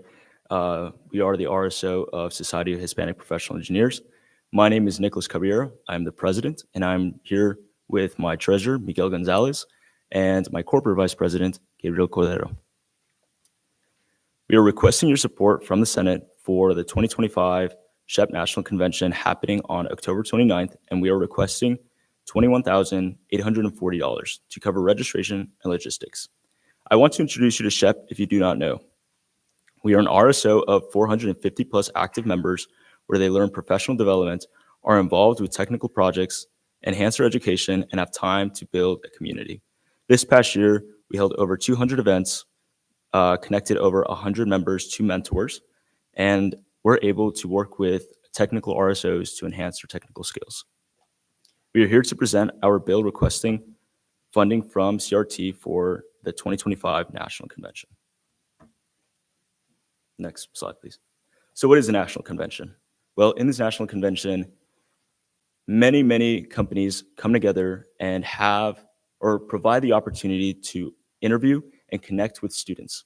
These are companies that students dream about working with. And I'm standing with two people here with me that we have had the opportunity to connect and talk to and even receive offers from these companies. They go and have professional development, networking opportunities. They have workshops to be a part of, a career fair, and corporate seminars with career resources. But it's more than just this. Many students don't have this opportunity to be talking to a representative that they dream to be with. And here they do have that opportunity to be. Next slide, please. But most importantly, what can they bring back to UCF? We can bring back leadership. We can network with these companies in which they would love to come back and network with other students. An event that we have twice a semester is something called Industry Barbecue, where we bring out our sponsors and companies that we interacted with, and they interact with even more students. Some of these have even agreed to be part of the Career Expo that happens every semester. And then we also enrich student success and collaborate partnerships and mentorships. Next slide. So the cost breakdown. Trying to zoom in here. So we are divided into 7 regions on the national level, and our region has provided 2 registration tickets, meaning that if we take 60, we would only have to pay for 58, which brings out the cost to $20,010. For the hotel, we ask for 5 nights, but we will be staying for 6 nights. We will pay the extra night, and the total cost would be $15,186.29. But with the 5 nights, it would be $12,655.24. And then the airfare travel goes down to $23,092.80 for a 2-way trip. Next slide. And that kind of just explains better like the registration cost. And then that is our hotel. And as you can see, we kind of show the 6 nights, but by the rule, we would only be able to have 5 nights, but we want to show the 2 dividends and show that we're willing to pay the extra night. And this is our airfare. And then also something to show is that if you take a group of 60 people, one of them is counted as an advisor because it's counted as a group travel. And that extra ticket, it comes out to $24.70. So it doesn't get counted as an actual airfare ticket. It's a lot cheaper. And since we're taking 60 members, 2 of our members will be counted as advisors. Next slide, please. And just thank you. Again, this conference is an amazing opportunity for many of our members to be involved and have the chance to do what they've been dreaming of since they were young. Thank you. All right, we are now in line for questions. Does anybody have any questions? Just so you know, the $21,840 is not at exactly 50-50 because that is our funding cap. So that would be our 50-50. Any questions for the RSO? Chair Gaudio, and then Chair Sherman. May I direct a question to the CRT chair? You may. So last year, this RSO requested a essentially identical bill, the fiscal cap, but they then had further members apply for individual allocations to go to the same conference, to the point that we expended around $30,000 on this conference in total. Has the CRT committee placed any limits on individual networking allocations for this conference? And if not, are there plans to consider this? Yeah, I don't believe you were here for my announcements, but we have. So we previously had a limit. If there were 20 undergrads going to a seminar networking conference, then that was it. For individual allocations, we've expanded on that now to say if there's been a fiscal bill with more than 20 to the same type of conference, no more individual allocation to the same one after that. So for this specific conference, there would be no more. Thank you. Yes, Chair you guys Sherman, your mentioned. Oh, sorry. You guys mentioned to me previously that you haven't chosen your members yet. Do you know when exactly you'll be doing that? So we base our members choosing on many things. One of them would be attend at least one GVM, 3 professional development events, and have a minimum of 30 to 35 points, and a good resume and a good LinkedIn. This is all due by September 18th to the 20th, and then they would know by September 22nd. However, last year we ran the same system, and we had a total of 166 members apply, and we took 60 members. So we had 106 on waitlist. All right, any other questions? I'll go Chair Varela and then Chair Sherman. Yeah, so it says for your outside funding is an amendment, so it might be hard to read, so correct me if I'm wrong. It says you're receiving $40,000 in outside funding with dues and fundraising. What else does your club fund and use money on other than this conference that this $40,000 will be contributing to? Major events would just be a gala at the end of the year. Since this is at the end of the year and most of the funds happen to be lost, if there would be anything that we had to cut, it would be the gala. Other events would be smaller, and it would be food that we would pay. But through sponsorships, our sponsors are willing to cover our food for GBMs and events. So that money doesn't get used. Okay, Chair Sherman. Sorry, I forgot to say I had a follow-up. So I'm checking with the business office now, but about whether or not international students can come, because you're already so tight on the timeline that would traditionally extend the timeline. So I will get back to you with whether or not it's possible. But if it's not possible to bring international students, is that something that you're willing to take into account when you're choosing members? I am willing to take that into account. However, I would love to do as much as I can before having to do that. But if it ultimately comes down to that, then that will be a decision we'd have to make. All right, any other questions for the RSO? Chair Varela. Sorry. Also regarding international students, if you do decide to bring international students and for whatever reason they can't go on the trip because of some paperwork processing, is your club ready to maybe absorb the sanction that you might get from ROS because of unused funds or just funds not being spent? Could you better explain? Is that just because we won't have backups? Yeah. Like say you have international students that you really want to go, so you kind of commit to having them go. And say in the final hour they can't go because some paperwork that they get processed in enough time, and you don't have a backup. Are you aware that that could lead to a sanction? We are aware, but as I stated before, last year we had an application process in order for you to be considered for this convention, and 166 people applied, meaning that we had 106 people on waitlist for backups. So if that does happen, I can assure you that there will be people. All right, any other questions for the RSO? Seeing none. Do you have a question? Seeing none, we are now in debate. Anybody wishing to speak in debate? D-Leg Kaufman and then ILA Rudy. Motion to see my amendment. There's been a motion to see D-Leg Kaufman's amendment. This is just updating the number, right? Okay, we'll see that as a technical. ILA Rudy. I just wanted to say at my internship this summer at BNY, a majority of the engineering interns had gone to this conference, and my manager had gone to this conference, and it really showed how impactful it was, especially in the career field. So I think this is a great opportunity, and I'll definitely be voting in favor. Okay, anybody else wishing to speak in debate? Chair Badio. Move to vote. There's been a motion to vote. Is there a second? Second. All right, any objections? Seeing none, we are now in voting procedures.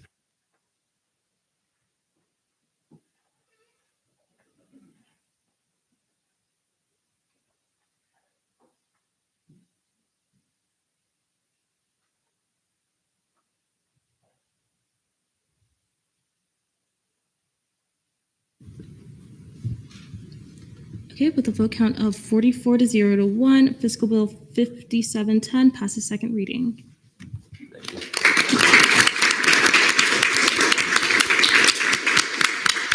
D-Leg Kaufman. Motion to see fiscal bills 5709 and 5710 on third reading. There's been a motion to see fiscal bills 5709 and 5710 on third reading. Is there a second? Second. All right. Both fiscal bills are on third reading. Is there a motion to go back to legislation on third reading? So All right, and we're just going to carry on the 51010. Fiscal Bill 5709, funding for 20 members of We in Animation at UCF to travel to the Lightbox Expo 2025 in Pasadena, California from October 23rd, 2025 to October 27th, 2025. The RSO has 5 minutes to present. Okay.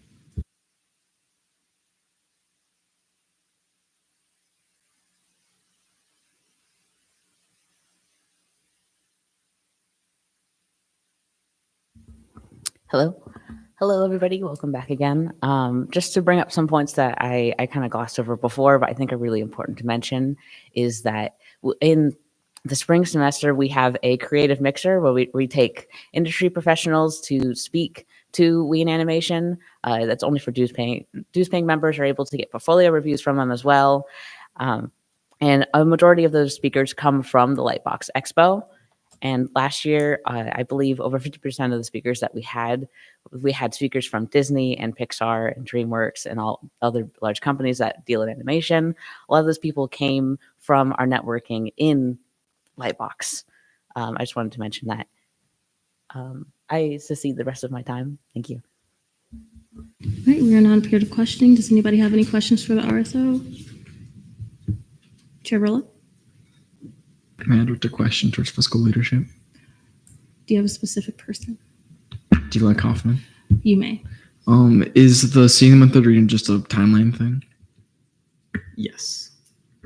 All right, Chair Gaudio. I move to approve this fiscal bill.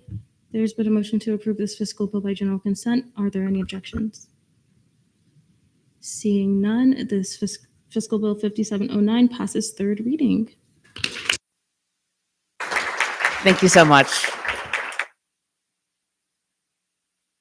All right, I know you guys just walked back, but fiscal bill 5710, funding for 60 members of Society of Hispanic Professional Engineers to travel to the SHEP 2025 National Convention in Philadelphia, Pennsylvania from October 28th, 2025 to November 2nd, 2025. You have 5 minutes whenever you're ready.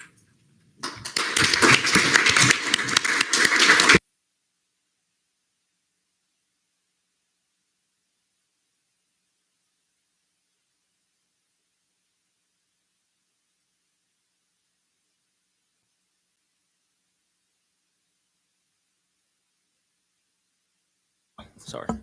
Hi again. I also would like to ask or add that last year we took 60 with us, but a total of 275 UCF students went to this convention, which is the top 3 largest chapter in the national organization.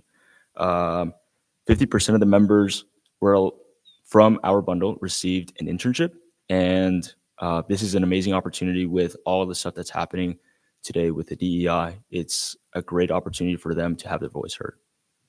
But that's about it. Thank you. Okay, we're back in questioning. Are there any questions for the RSO? Seeing none, we're now in a period of debate. Anybody have any pieces of debate to add? D. Capinos? Motion to approve by general consent. There's been a motion to approve this fiscal bill by general consent. Are there any objections? Seeing none, fiscal bill 5710 passes third reading.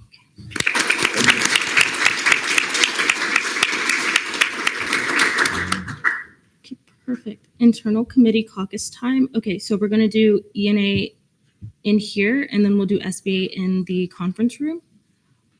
So I hereby adjourn this meeting. Somebody say something? Sorry. Okay, so Gaudio, I see you have a question. What's happening? Was this voted on in Senate exec?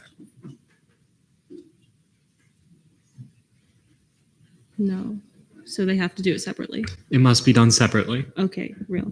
Okay, so ENA, okay, I hereby adjourn this meeting at 8:41 p.m. to reconvene at 9:01 p.m. We'll just do 10 minutes.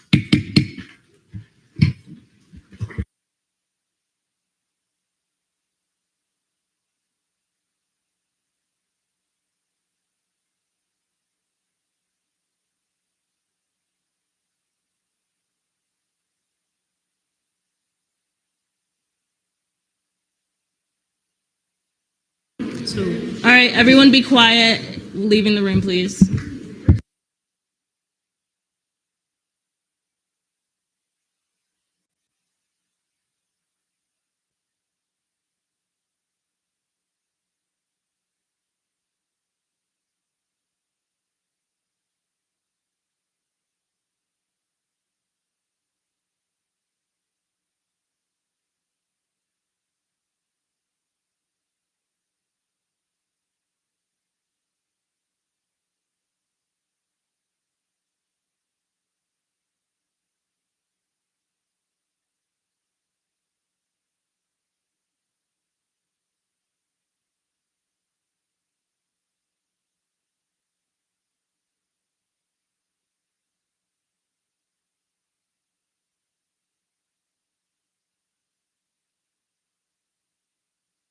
Chair Chow. Present. Senator Escobar. Present.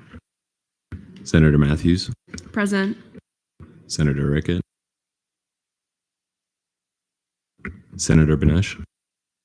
Present. Senator Lipner. Pro Temp Rep Capinos. Present. LGR Rep Trailer Hernandez.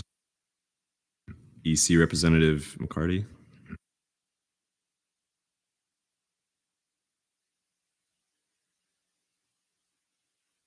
Eight out of 10, quorum is verified.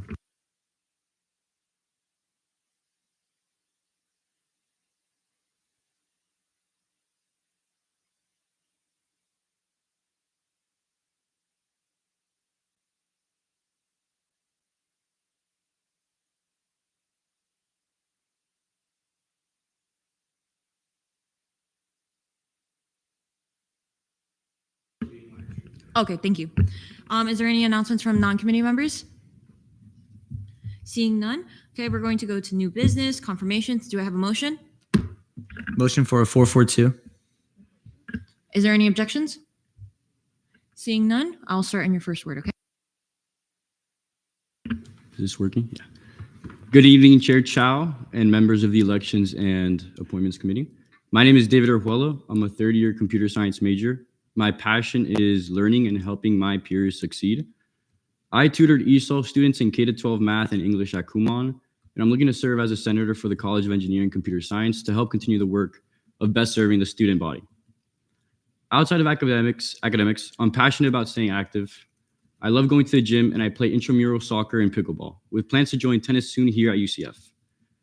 For me, sports aren't just about competition. They've been a way to build community and balance, something that I think is just as important in student life as success in the classroom. Allow me to briefly touch on my background. On campus, I've been fortunate to be part of experiences that prepared me for this role. My team placed second at NIHAC's most recent project launch. I also co-lead a multidisciplinary engineering project supported by ACM and AI at UCF, and sponsored in part by Blue Origin. Those experiences taught me to scope problems, create tangible solutions, and to work across teams. The same habits that I'll be bringing to this chamber in service of students. Today, with your support and your advice and consent, I would like to focus on a couple of initiatives. First, schedule transparency. Too many courses are listed as occasional or go TBA days before add and drop. I will advocate for us to partner with CECS and the Office of Instructional Resources to publish a rolling 2-semester tentative schedule in CSV or ICS format, and to add a Night Navigator flag that warns when a degree plan course appears occasionally. The execution is straightforward. The data already sits in PeopleSoft, the service that my UCF runs on. The student lift is a short dev night sprint to surface it inside of Night Navigator. This would cost $0 new. This is primarily advocacy plus student developer time, covered as needed by the student initiatives, which is line 131 of the budget. Second, the exam prep expansion hub for the foundation exam and other similar weed out exams. As a CS student, I felt how outdated FE prep materials are.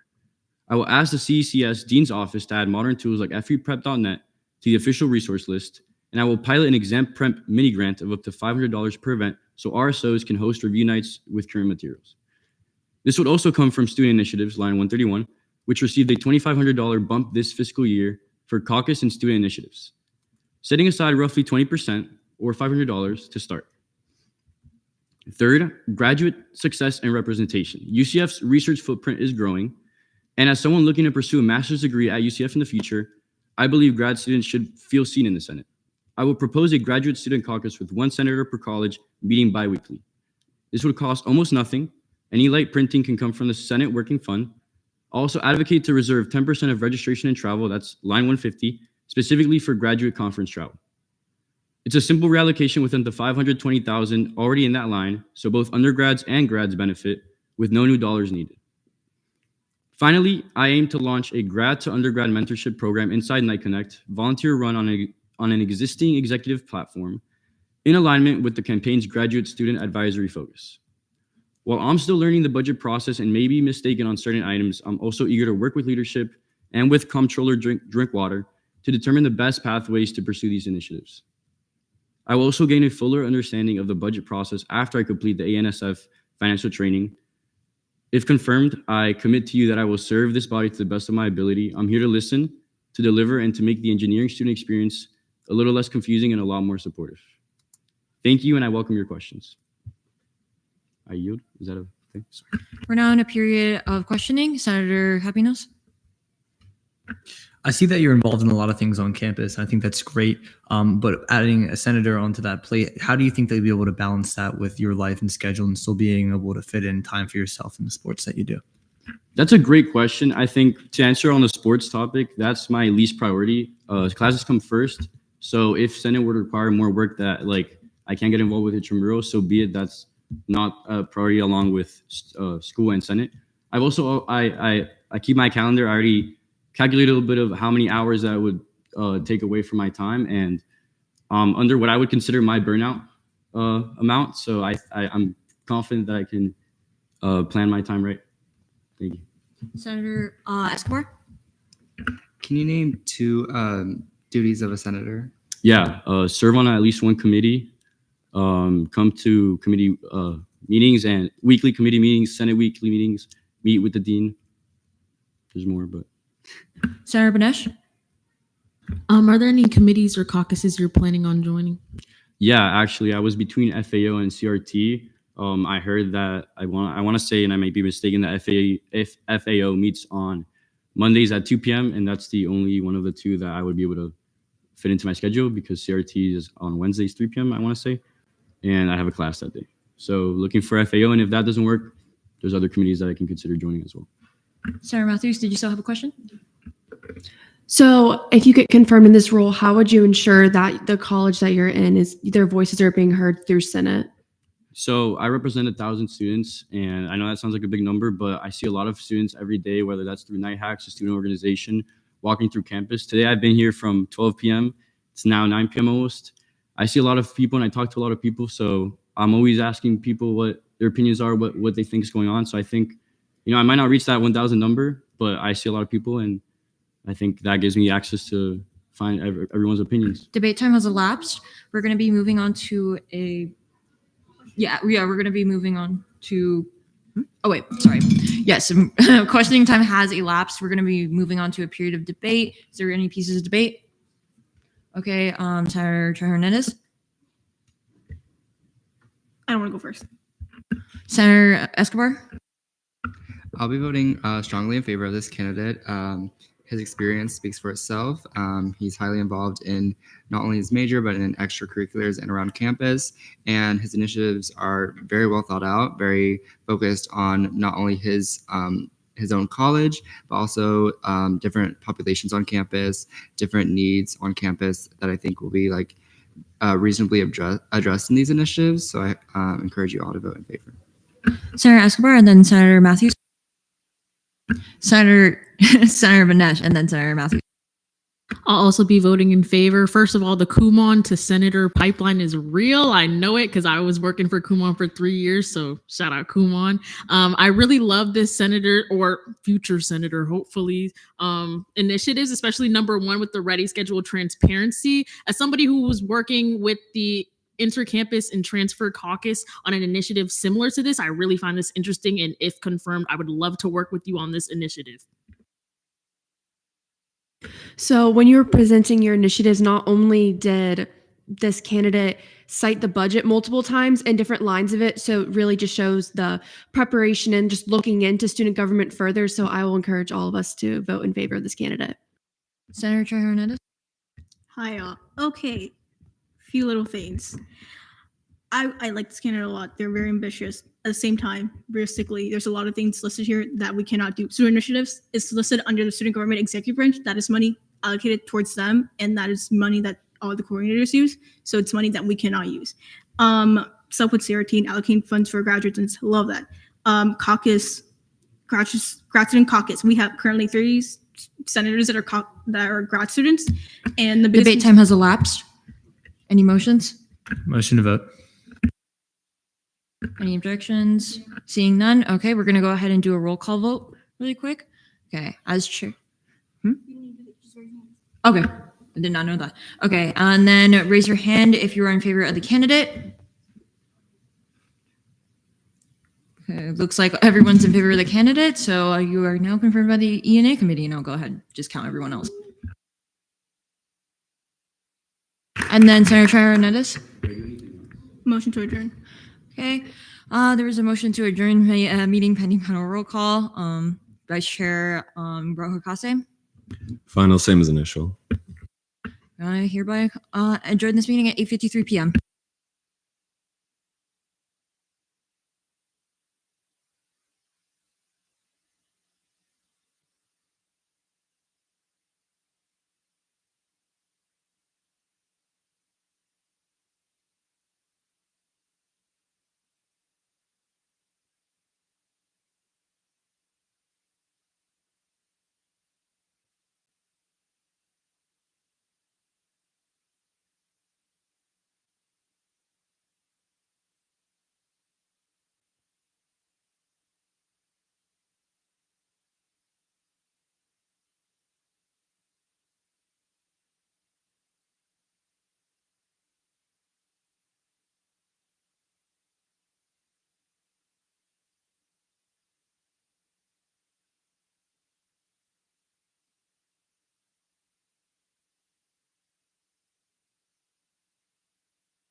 Alrighty, I call this meeting to order at 8:55 p.m. Roll call and verification of quorum. Vice Chair Nurse. Okay. Chair Todorowski. Present. Senator Ali. Senator Alcuda. Senator Ariza. Senator Chow. Senator Leone. Present. Senator Metellus. Present. Senator Perez. Present. Senator Renda. Senator D. Smith. Senator O. Smith. Present. Senator Weiderbird. LGR Rep. Pro Temp Rep. Daisy's present.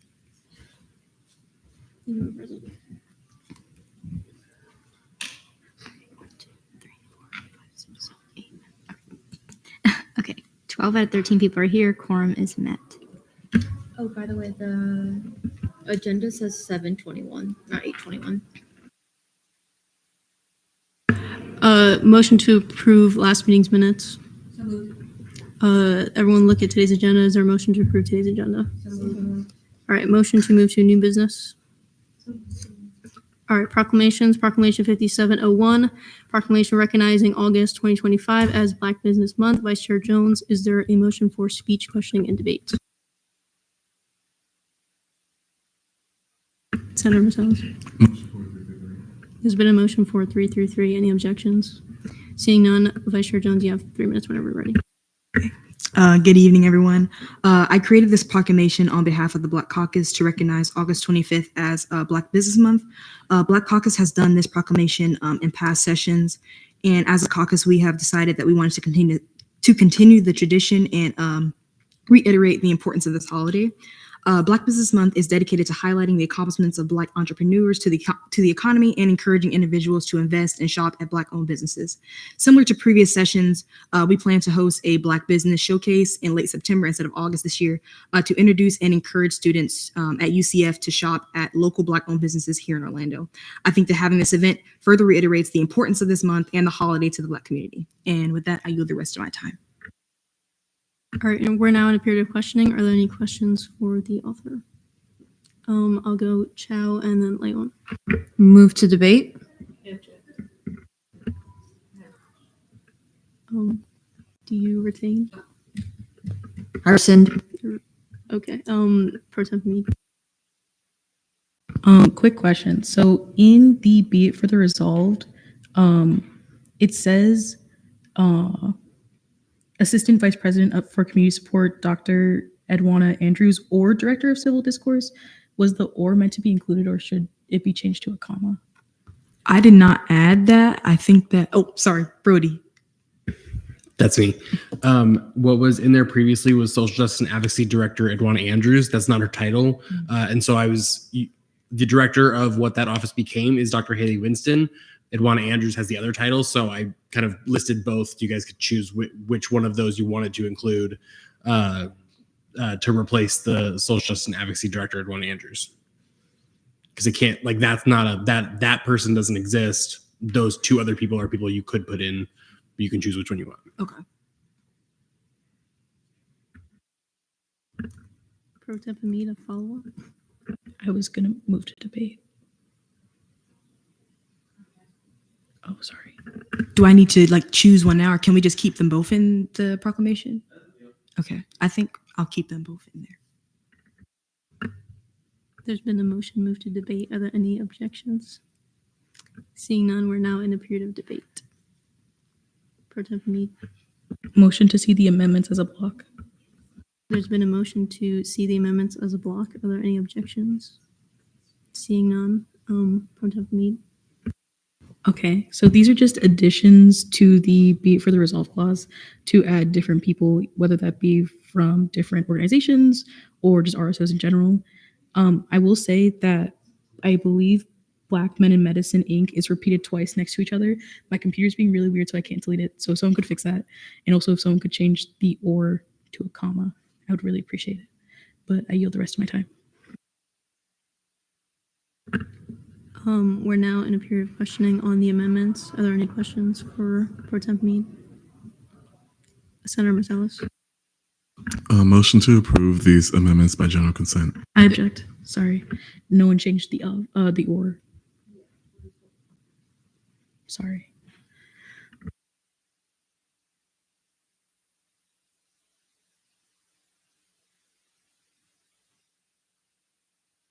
All right, it was fixed. Senator Marcellus. Motion to approve these amendments by general consent. There's been a motion to approve these amendments by general consent. Are there any objections? Okay, seeing none, these amendments are approved by general consent.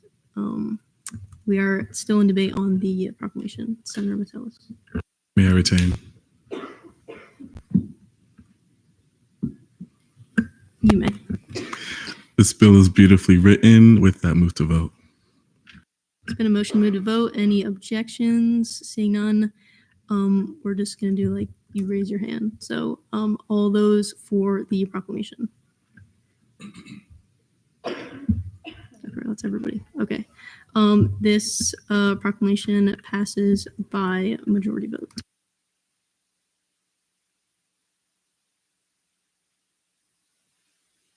Is there a motion?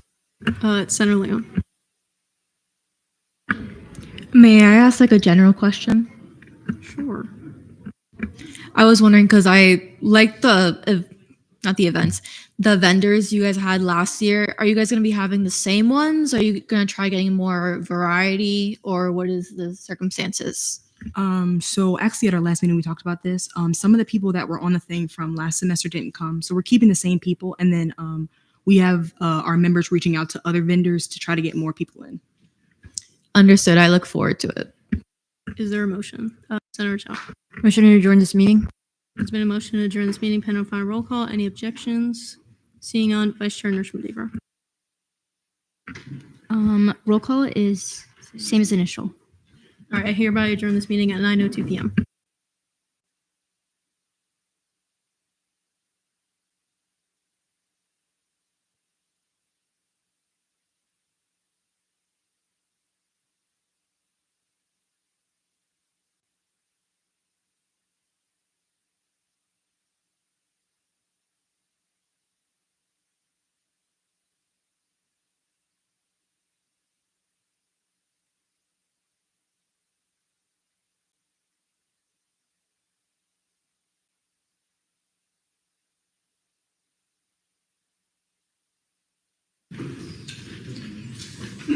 All right, I hereby reconvene this meeting at 9:02 p.m. Internal committee reports, ENA committee, Chair Chow. Good evening, Senate. So in committee, we elected Senator Rojas as vice chair. So once again, congratulations to him. Additionally, this Wednesday, we had a legislative and executive check-in. And just to basically reiterate what was said earlier, we were able to create an accord on how to handle already rejected applicants that reapply with new and effective applications. Additionally, the accord noted how we compare already rejected candidates with incoming applicants. So, and then lastly, we were also able to create an agreed timeline on when applicants or applications should be responded to. It was an extremely fulfilling and productive meeting because we were able to set and negotiate expectations for the Deputy Chief of Staff's role in the appointment process. If you're interested in seeing the accord, the link is below, like we have mentioned earlier. This week, we also saw 2 Senate confirmations. So College of Engineering and Computer Science, seat number 3, Imbasat Malik, confirmed 700. College of Engineering and Computer Science, seat number 4, David Orjuela, confirmed 800. Any questions for the ENA chair? Seeing none, GAP committee chair Verla. Hello, Senate. Today, GAP just worked on this week's newsletter, which is going to become weekly, so that's super exciting. Also, I expect to start seeing bills being filed in Tallahassee within the next couple of weeks, so stay tuned for that. GAP will be very busy coming soon. All right, any questions for the GAP chair? Seeing none, and if I'm not incorrect, there's still 1 open seat in GAP. Yes, 1 open seat in GAP. All right, so if you're interested in that, that's open. LJR committee chair Gaudio. Good evening. It's good to see everyone's faces finally. Good job to the vice chair for doing roll call today. So, quick update on myself. I'm now employed full-time, so I will be a lot less available physically, but I will still be available over Teams and email. I will try to respond to everyone same day, but responses will most likely be in the evenings, except on Wednesday. Here are our wonderful absences and blanket excuses. Name Teresa Fawcett was approved 7-0-1 for September 4th. For September 27th, approved by general consent. Danae Smith on September 4th was postponed pending further explanation and documentation. I have yet to send out the email. I'll be right on that, I promise. JC Lim for August 21st, approved by general consent. And then all of the blanket excuses were approved unanimously or by general consent. A recommendation of censure was also filed on Tuesday. However, it has since been dropped and thus will not be seen. The link to the recommendation is attached for anyone who wishes to read it, and I suggest that you do. I was also talking to the bridge troll that lives under the nearby bridge, and he told me that if you join LJR, you get free food. Apparently, they had tiramisu this week, so. Any questions for the LJR chair? Seeing none, SBA committee chair Total Rescue. Sorry. Hello, Senate. I hope everyone is doing fantastic. SBA will be meeting tomorrow at 4 p.m. and we'll be discussing updating the initiative tracker as well as going over the concern form. And our first tabling date will be September 3rd. During caucus time, Proclamation 5704 was passed 12-0. All right. Any questions for the SBA committee chair? Seeing none, confirmations. We're going to just carry on the 5-10-10 unless anyone has an amendment to that. Okay, I do not. Imbasat Malik for College of Engineering and Computer Science, seat 3. You have 5 minutes whenever you're ready.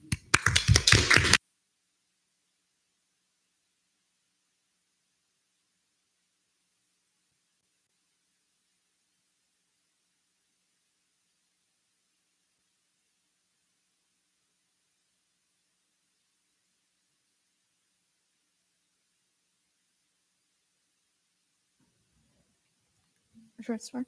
Okay. Hello, everyone. My name is Imsat Malik. I'm a junior majoring in computer science, and I would like to start off my speech by sharing my story with you all, just so you get to know me better and truly get to know who I am as a person.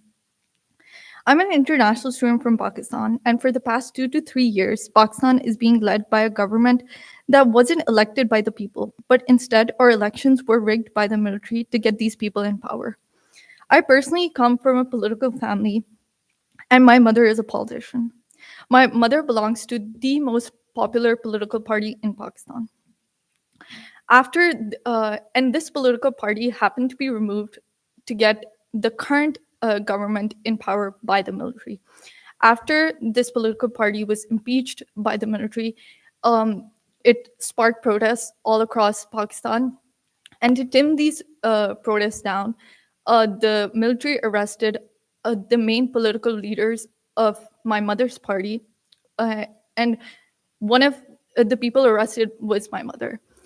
How she was arrested is a very horrible story. 15 armed men broke into her house while my sisters, myself, my mom, and my grandmother were there. They broke pretty much everything in my house that they could find, and yeah, they basically dragged her outside my house, and we didn't know where she was for a couple of days. Honestly, I'm not telling this story to garner empathy. I'm telling this story because this experience shaped who I am, and this experience gave me the strength to. This experience gave me the strength to become the person who I am today, and the person that is giving this speech to you is standing before you and giving this speech. After my mother was arrested, I gave multiple interviews. Some of them were banned by the military. Some of them were played all over social media, and the most popular one has around 500,000 views. Now, this taught me to raise my voice, and it taught me that my voice truly matters. Something that I've learned from this experience. My ultimate goal is to one day become the Prime Minister of Pakistan and change the way things have been going on for the past 60 to 65 years in that country. But I believe that big changes begin with small steps. Right here, right now, by serving as a UCF senator. The UCF student government, I believe, acts as a liaison between the student body and the administration, what I want to do is give a voice to people who aren't being heard. Something that I wish was done for me. In Pakistan, I had an NGO that distributed menstrual kits to girls in schools in 6 villages. I plan to bring that same sanitary health initiative to UCF by installing free sanitary product dispensers in each of the main buildings at UCF. Another initiative that I'm really passionate about is the Night Navigator system and academic coaching pods. I believe, so this is basically peer-led academic pods, which are small student groups facilitated by experienced upperclassmen who provide assistance with major specific inquiries, audits, and schedule planning. Another initiative that I really had to add, and is something that is really close to my heart as an international student, is to extend the shuttle concept. We already have a shuttle going to Walmart and Publix, but to extend it to a planned errands loop that includes USPS and Asian and international grocery stores and Walgreens or CVS.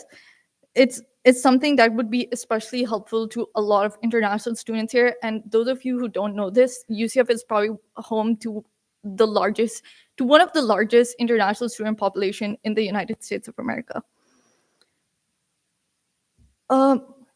Finally, I want to give back to the university that has given me so much, from life-changing experiences to friends who are like family, and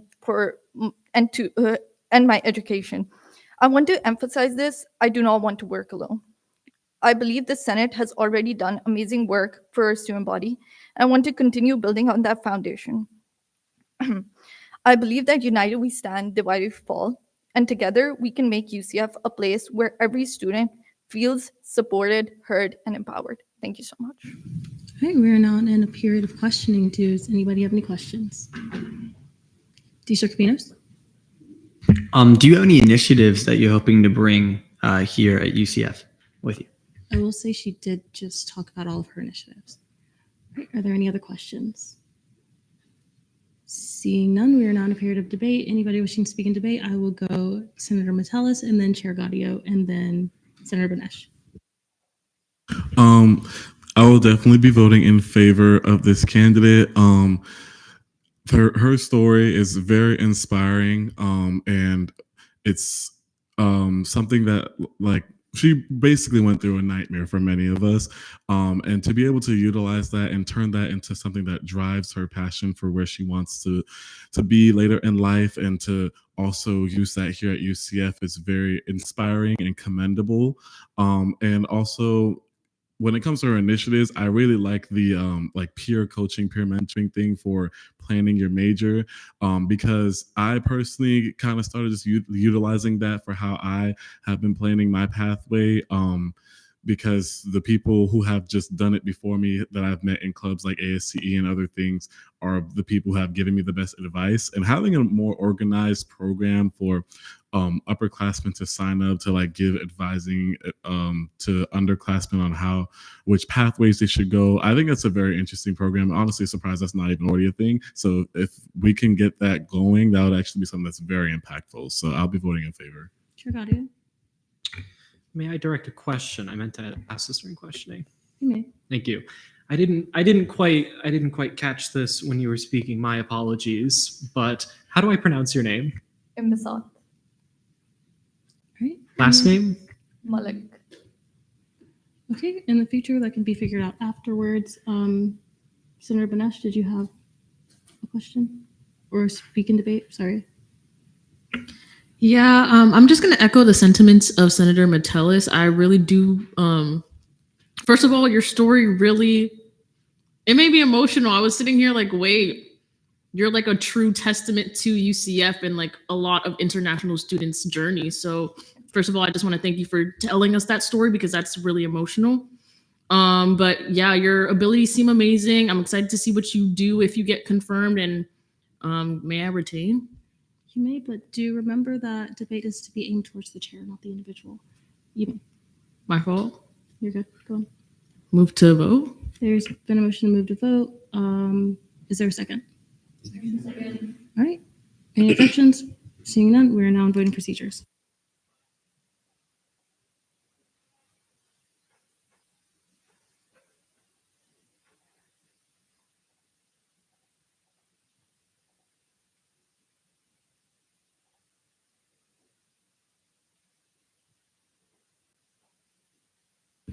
Okay, with a vote count of 42 to 0 to 0, Imbasat Malik has been confirmed for College of Engineering and Computer Science seat number 3. Congratulations.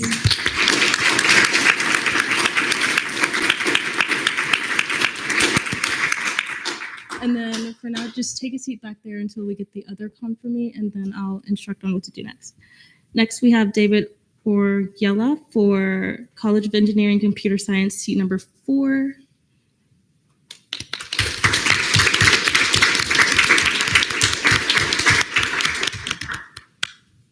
All right, and then you have 5 minutes whenever you're ready.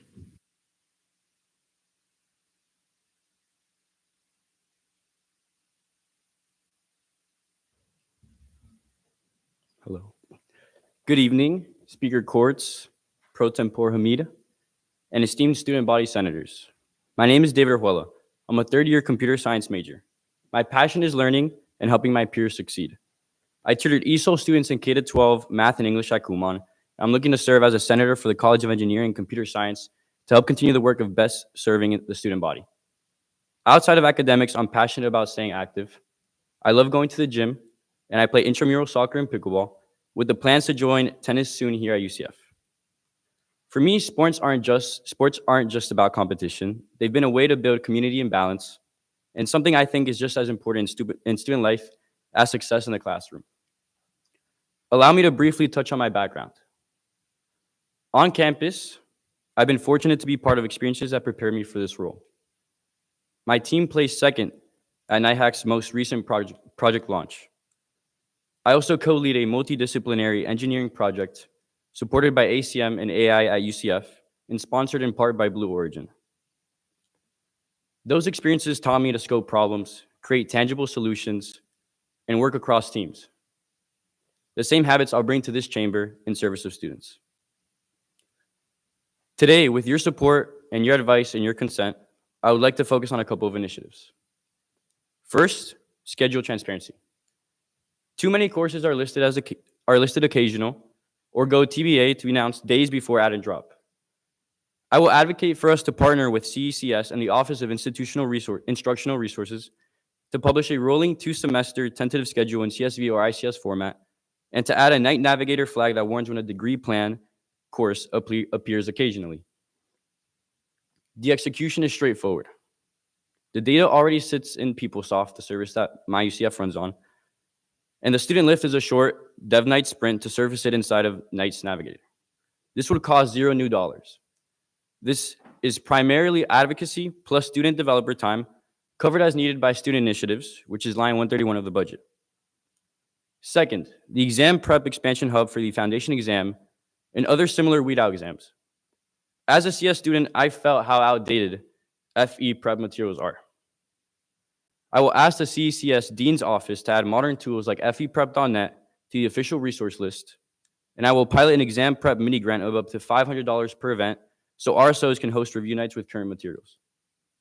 This would also come from student initiatives, line 131, which received a $2,500 bump this fiscal year for caucus and student initiatives, setting aside roughly 20% or $500 to start.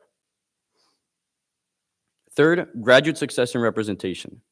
UCF's research footprint is growing, and as someone looking to pursue a master's degree at UCF in the future, I believe grad students should feel seen in Senate. I will propose a graduate student caucus with one senator per college meeting bi-weekly. This would cost almost nothing. Any light printing can come from Senate Working Fund. Also advocate to reserve 10% of registration and travel, that's line 150, specifically for graduate conference travel. It's a simple reallocation within the $520,000 already in that line, so both undergrads and grads benefit, with no new dollars needed. Finally, I aim to launch a grad to undergrad mentorship program inside of Knight Connect. Volunteer run on an existing executive platform in alignment with the campaign's graduate student advisory focus. While I'm still learning the budget process and may be mistaken on certain items, I'm eager to work with the leadership and with Comptroller Drinkwater to determine the best pathways to pursue these initiatives. I will also gain a fuller understanding of the budget process after I complete the ANSF financial training. If confirmed, I commit to you that I will serve this body to the best of my ability.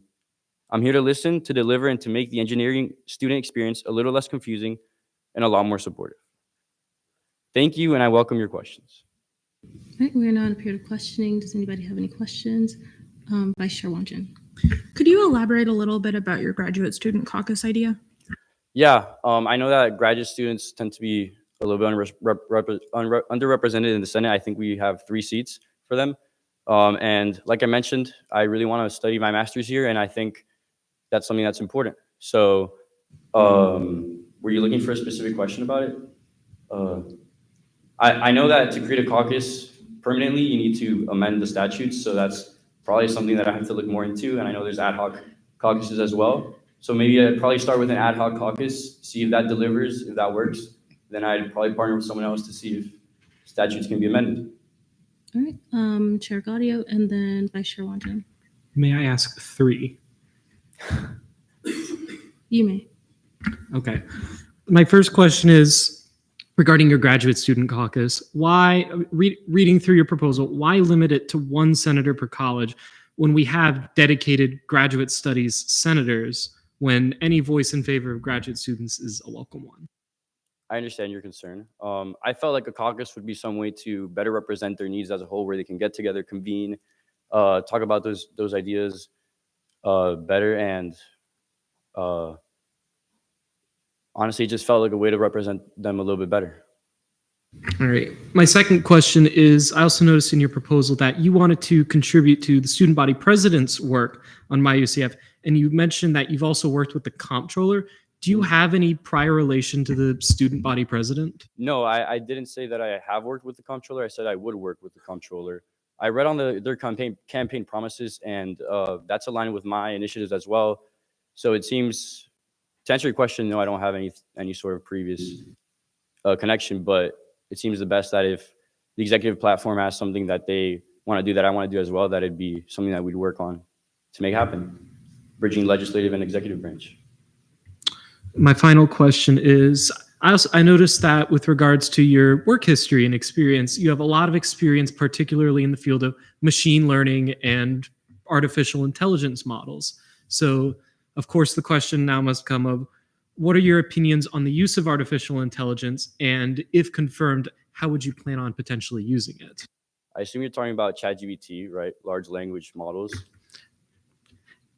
Of that variety. Well, to use generative AI to I think generative AI, like ChatGPT, is a great resource for research.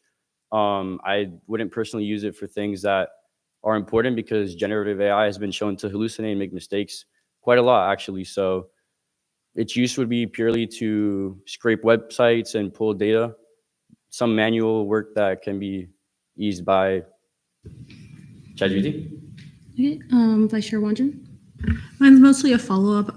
Would you plan to change the way your graduate student caucus works to allow students who aren't in student government to be a part of it? Since we have 10 seats for graduate studies, it's just that 3 of them aren't, we only have 3 full, largely because of the time commitment. That does make sense. Yeah, I'm absolutely willing to change anything and meet with each and every one of you. That's not something that I'm like not willing to change. Okay, Chair Hernandez. Can you expand on your FA prep on why we would need provide money for RSOs to host review nights as previous RSOs such as Night Hacks and Chip have hosted these kind of events without needing money? Well, my main concern is that these prep materials are lacking a little bit. I struggled to pass the foundation exam to find the resources. So if these RSOs have a dedicated fund to work with, it might incentivize them, to host more workshops and reach out to students to go to those workshops and find those resources available to them. All right, Chair Hernandez, do you have a follow-up? I'm just more so asking what are the funds to be directly used for? Well, you can buy bulk licenses for certain websites that are paywalled, and those cost money. So that gives access to a large amount of users to go in and access, specifically for the foundation exam, that's not the case, but other majors have gatekeeping exams that technologies already exist where you can log in, pay, and it's already a study resource. So that would be one way. I'm sure there's many others, promotional maybe, or maybe hiring someone that is some sort of tutor. All right, are there any other questions for this come from me? Senator Banesh? Move to debate. There's been a motion to move to debate and a second. Are there any objections? Seeing none, we are now in a period of debate. Anybody wishing to speak? ILA Rudy, and then Senator Escobar, and then Vice Chair Wondren. I'm fully in support of this candidate. He has done his research, outlined clear and realistic initiatives, and shown exactly how he will carry them out. His preparation, knowledge, and commitment made him an ideal candidate for a senator, and I'll be voting in favor. Encourage you to do the same. I'll be restating what I said in ENA. I think this candidate is very qualified, has experience within his college, within his major specifically, and even upon hearing his answers to our questions, he knows a lot about student government without being directly involved, so that's appreciated as well. So I encourage you all to vote in favor. All right, and then Vice Chair Wondren. Yeah, I think this is an excellent and incredibly prepared candidate. I think some of his initiatives definitely need some adjusting based off what actually is functional within student government. But I really love the creativity, and I think the ideas themselves are 100% great. It's just some of the ways they'd be executed on need to be adjusted. All right, with 3 in affirmation, are there any in negation? Seeing none, we are now in voting procedures.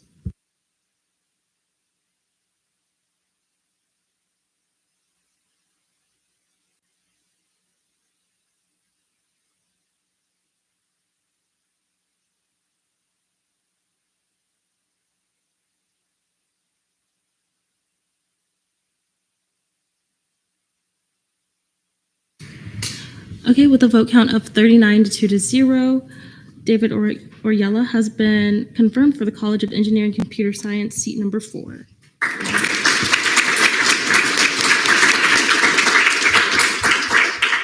And then both senators, you will need to receive your oath of office. Luckily, Justice Nowak is right there to do that for you. So if you wouldn't mind going with him for a second. Okay. Internal legislation, notice of legislation on first reading, none. Notice of legislation on third reading. We will still carry the 51010 from previously. So first we have Internal Bill 5707, updates to Title 8, incorporation of spending policies into Senate rules. Chair Gaudio, you have 5 minutes whenever you're ready. Before I begin, I would like to move to see this as a block with Resolution 5704. There's been a motion to see the internal bill with Resolution 5704 and a second. Any objections? Seeing none, they will be seen as a block. You have 5 minutes. Hello, everybody. So we saw this bill at the end of last summer where we approved it. However, it's been a long time since then. So I will refresh your memory on what this bill and resolution do.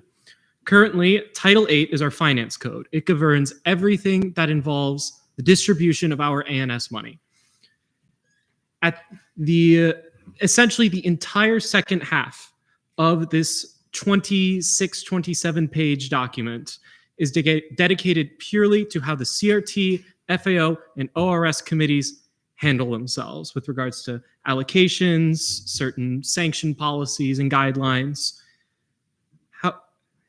Where this legislation comes in is that, let's say we need to make a change. For instance, we have unprecedented spending in a year.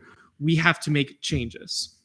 The current process, because it is in a statute, we must pass an internal bill, which must then be signed by the student body president, which must then be signed by the senior student affairs officer.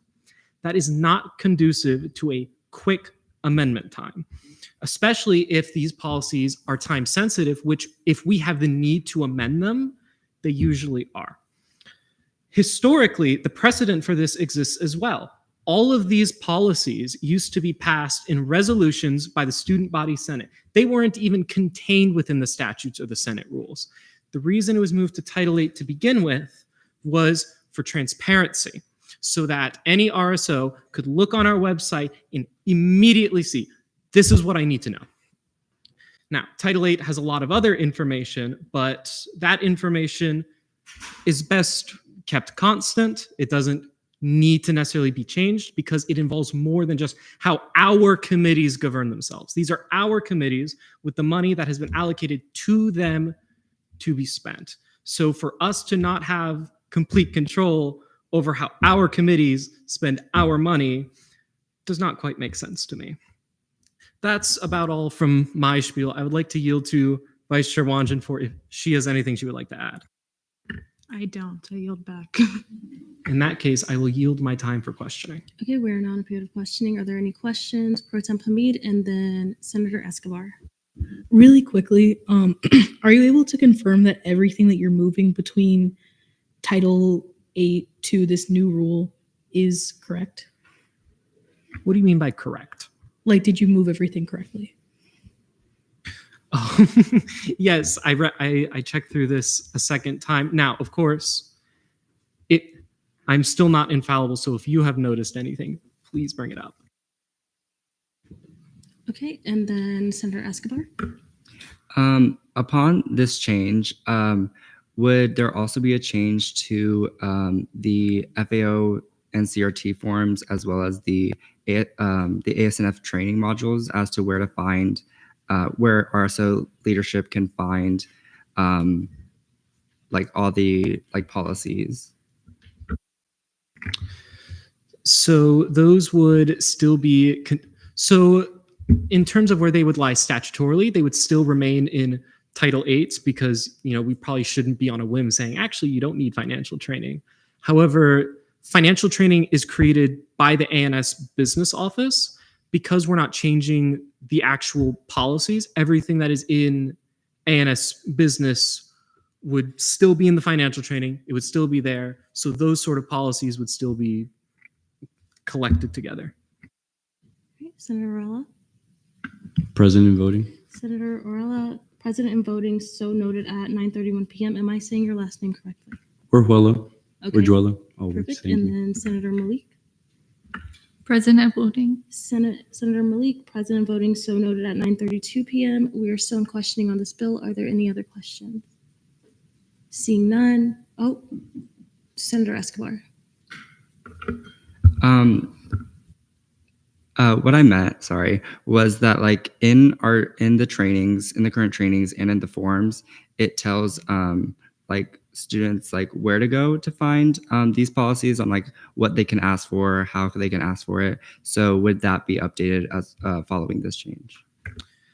Presumably those would be updated. So updating the forms themselves is incredibly simple. I've updated the absence form. It's literally, you go in, you change the text, and it's changed right then and there. As for the ANS financial training, because it's a web course, I'd imagine it would be very quickly for them to change as well. Of course, this change would have to be communicated, but that would fall onto the speaker, the pro temp, to ensure that communication is carried out. All right, any other questions about this bill and resolution? Seeing none, we are now in a period of debate. Anybody wishing to speak in debate? I will go Chair Varela, Pro Tem Hamid. That's it. Yeah, I've been pretty against this bill since it's hit the floor, and I'm gonna reiterate that now. My first concern comes with throughout the legislative process in both committee and the floor. I feel like a lot of fiscal leadership has expressed concerns openly about this bill, and that to me sends up pretty big red flags that, you know, this is not something that they want, which to me, I think we should defer to their expertise. If they don't want this change to the finance code, if it makes their job more difficult, then I don't think we should pass it. That's just the vibe I get from what I've heard from the debate through the weeks and months we've seen this on the floor. Secondly, I'm going to reiterate the argument that a lot of these rules or procedures that he's putting into Senate rules aren't actually rules and procedures. I think a lot of this bill is constitutionally dubious because if you look at our constitution, it says the Senate rules are for the rules of our proceedings or the rules of its proceedings in relation to the Senate. And I think if you go through this bill, many of these lines are not just rules of its proceedings. A lot of it is substantive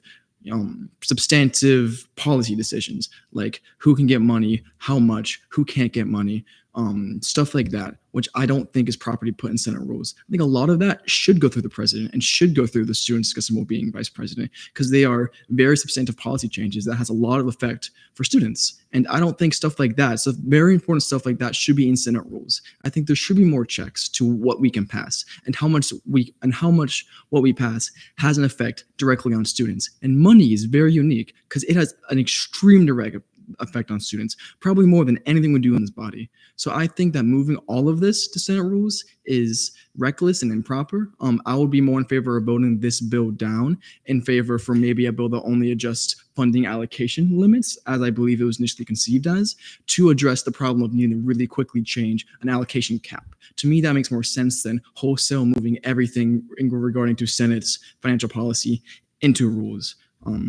So I'll be much more in favor of voting this bill down, an expectation we get a fix to Gaudio's problem in the future. And if you think that is a more amicable idea, I encourage you to vote this bill down. Okay, Pro Tem Hamid, and then Senator Green. And then we'll wait for a second. Two things. I have amendments and debate. Motion to see my amendments on Resolution 5704 as a block and also as technicals. They're just periods, and I deleted an equal sign. All right, those will be seen as a technical. And then for your piece of debate, I would like to echo what Chair Varela says. I really do agree that there should be checks and balances on what we can and cannot change about our funding policy. Obviously, that is the policy that we work under. However, because it affects students, I really do think that certain things should be double checked by the president and by Dr. Frame. I think that if there was to be a new bill that was a little different, I think I would be more in favor of it, but I will be voting in negation, and I encourage you all to do the same. Senator Green. So looking over the bill, I see that when the LJR committee saw it, 4 members voted in negation. May I ask any of the dissenting senators if they're comfortable speaking, perhaps elaborating on why you voted in negation of the bill? Okay. Chair Sherman, and then Senator Wanjin. Vice Chair Wanjin, sorry. Yeah, so I did vote in negation, so I guess I'll just tie in the debate that I planned to kind of answer Senator Green. So Senator Varela said that this might make fiscal leadership's jobs harder, and I'm not too concerned about that. I can answer a few more emails. But what I am worried about is that this will create confusion for individuals and RSOs that would lead to them maybe not knowing where the information's at if they are used to it being in a certain place. So if it's moved or worse, split up, that would be potentially bad for them. And also, with the Constitution, as Senator Varela or Chair Varela mentioned, if we kind of adopt a broader definition of what rules of its proceedings are, because that's what it says Senate rules is for, I don't see why that most of Title V and Title VI shouldn't go to the judicial rules of procedure or the election rules of procedure, because if fiscal policies can be seen as rules of proceedings, I don't see why election procedures or rules of how judicial seized cases should be, not rules of proceedings either. So I will also be voting in negation of this bill. Vice Chair Wonjin? I just want to clarify, I'm not responding to Senator Green's question. I have separate debate. So if Okay. we're still looking for that. No. I just wanted to make sure before I spoke. I am a sponsor on this piece of legislation. I believe very strongly in this piece of legislation. I joined Senate very briefly after it got moved into Title VIII. So it happened in the 53rd session. I will say RSOs and individuals can definitely adjust to information moving, especially when it's properly updated through the Night Connect forms. That sort of thing does not become an issue. I would strongly oppose the suggestions by Pro Tempore Hamid and Chair Varela to potentially split up this bill. I think we either need to pass this piece of legislation or these pieces of legislation or vote them down entirely, because splitting things up will make it very confusing for RSOs and individuals. And I do not think we should be separating our information all over the place, and allocation limits are one of the things they really do need to know. I just would like to say these funds are allocated to Senate in activity and service fee budget hearings. These are our piece. This is our money to deal with spending and allocating properly, which is a large part of the reason why I am a sponsor on this piece of legislation, because I think it should be Senate's decision how they allocate the money that is already allocated to them. It shouldn't be up to the decision of the student body president to say, no, I don't like this change, and force us to either keep an allocation cap lower or something like that. I know that hasn't been an issue at all in recent years, but there are times that student body president, the executive branch and the legislative branch are much more combative than they currently are. So I think that to some degree, this is a proactive piece of legislation to make sure Senate can make their own decisions regarding the way things are spent and the way our funding works. Okay, Chair Gaudio, please use this time just to clarify any points, if you have that. So regarding the questions on the constitutionality of this, these used to be less than in the Senate rules. They were in resolutions with our current student body constitution. If there were issues, they would have cropped up then. And also, as has been previously mentioned, this is our money. It is given to us. It is wholly within ourselves, so we can decide how we want to use that money. Anybody else wishing to speak in debate? Chair Hernandez and then Deleg Kaufman. For some context, I went down the rabbit hole to find why was this initially created, and there was no speech or debate down in the minutes for ORS when this was seen. But the bill essentially was saying that they wanted to put this in put all like what we're trying to take out in statutes, because every year they had to write these resolutions, and they didn't want to do that anymore. And leading to that, that also meant that now everything we want to change now has to go through the student body president, which the other person, I forgot the full title. And going back to it, constitutionally, we are the ones in charge of the money. I don't think they should have even a remote say on what we do, because we allocate these funds to give to students.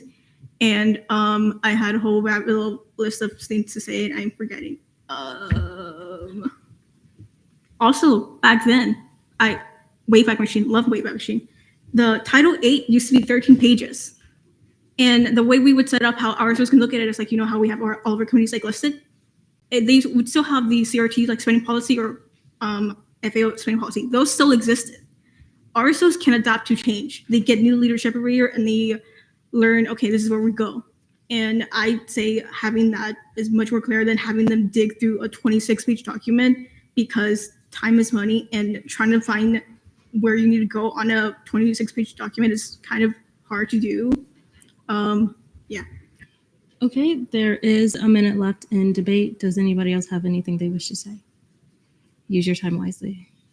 I'll be quick, but I've had a lot of time to think about this bill between last time and now, and I still agree that we should be voting in negation. My main points from last time were that I just don't think moving all the appendices at once right now is the way to do it, and I think it would make it more confusing to students to have to look for multiple places for fiscal information. So I encourage everyone to vote in negation. All right. We are now in voting procedures.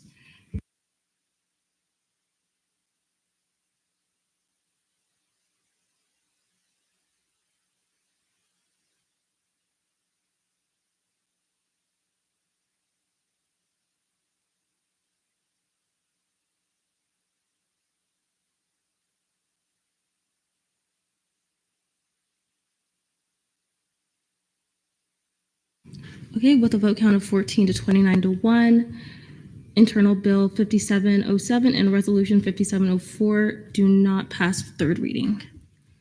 Next, we have Internal Bill 5711, updates to Title VII, removing discovery process from impeachment process. Vice Chair Trey Hernandez, you have 5 minutes whenever you're ready.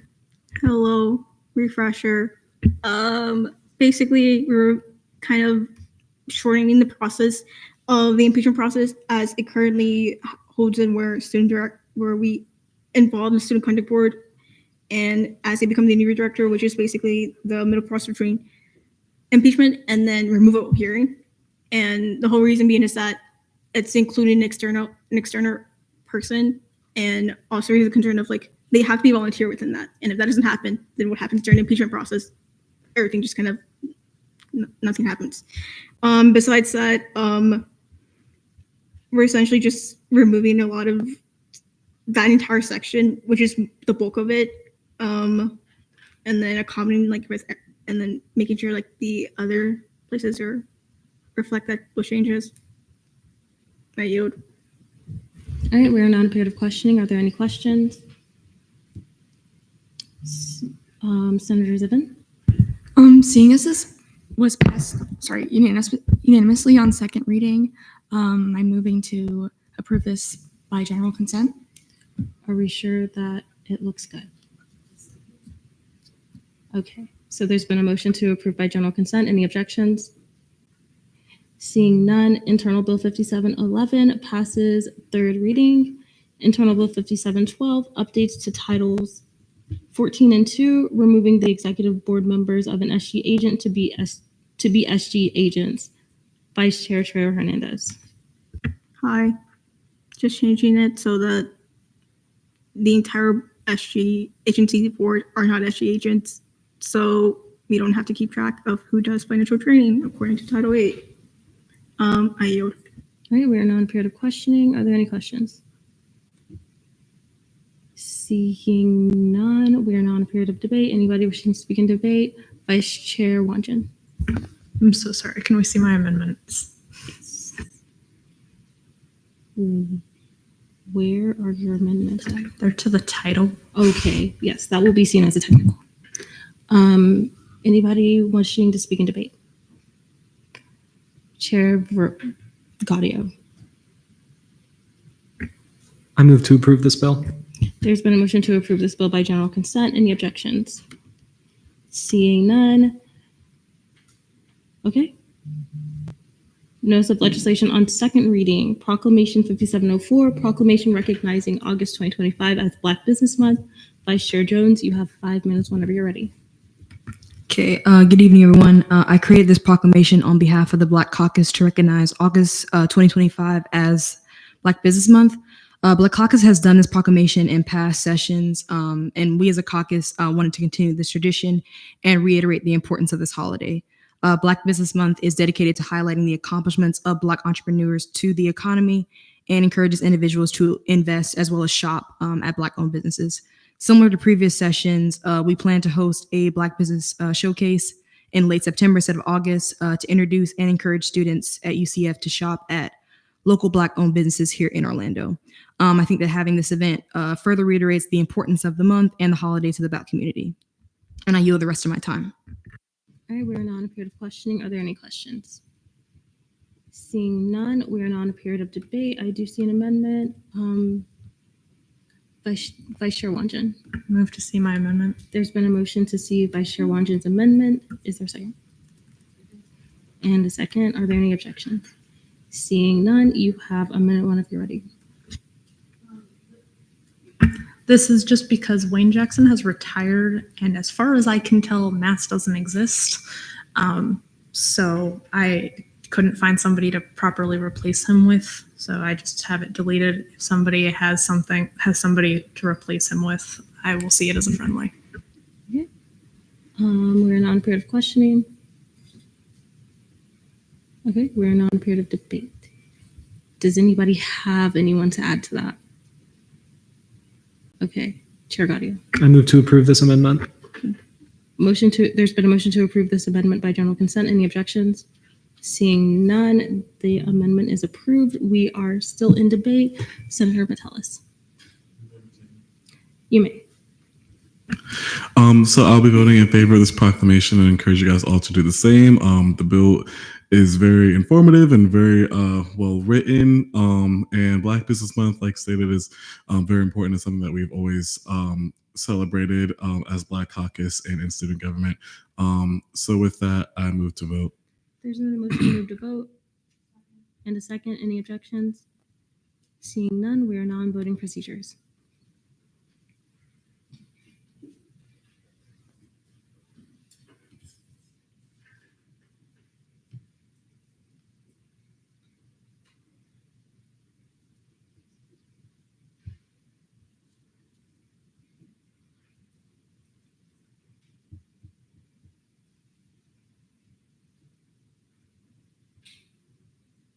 Okay, with a vote count of 43 to 0, Proclamation 5704 passes second reading.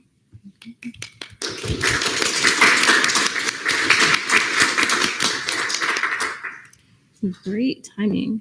Senate Forum, Gaudio.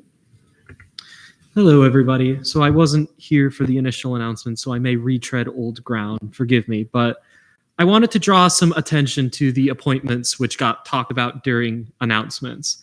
I would really like to highlight that the interbranch agreement that has been drummed up so much is entirely non-enforceable.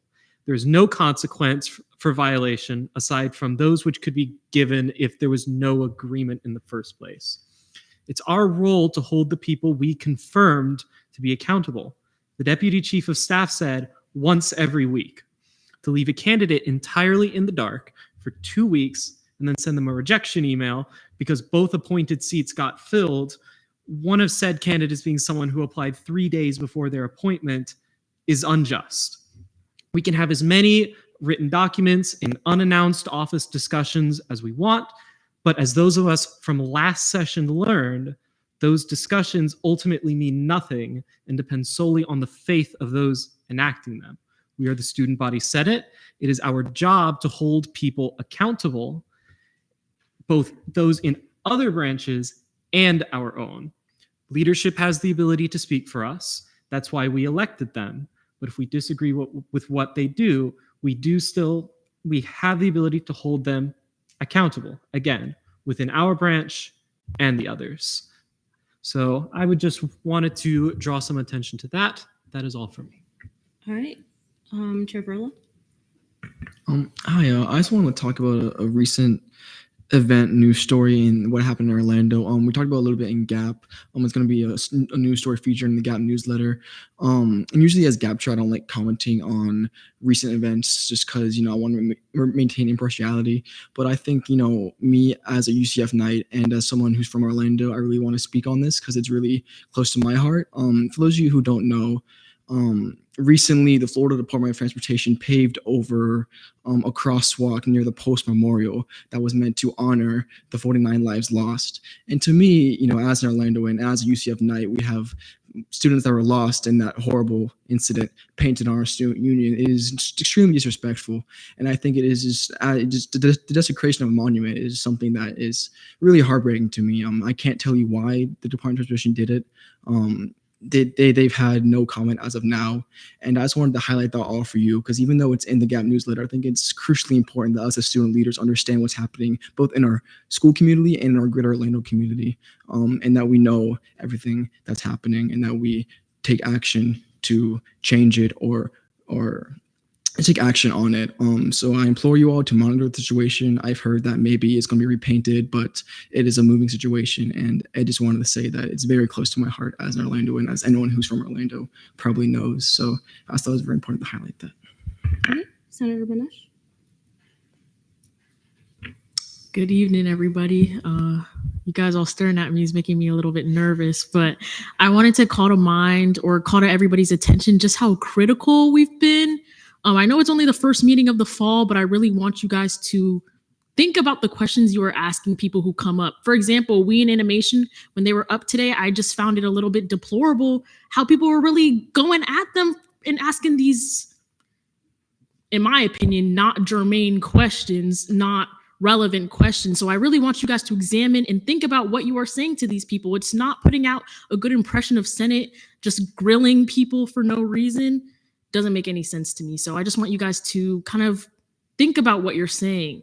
We are being extremely critical of people who, we're all adults. We can think things out. People have a plan. People have, you know what I'm saying? So just really think about the questions you're asking, the tones you're saying them in, and exactly what relevance your questions have to whatever we're trying to fund or whatever bill we're trying to see.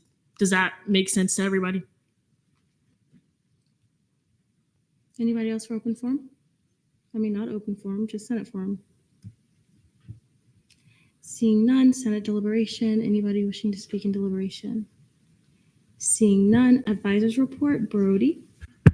Hello, everyone. Welcome back. It's so nice to see you all. Fun to see all the people that I have seen your names lots and I don't know you yet. So that's exciting. Really quickly, just to update you, obviously there is no student assistant here.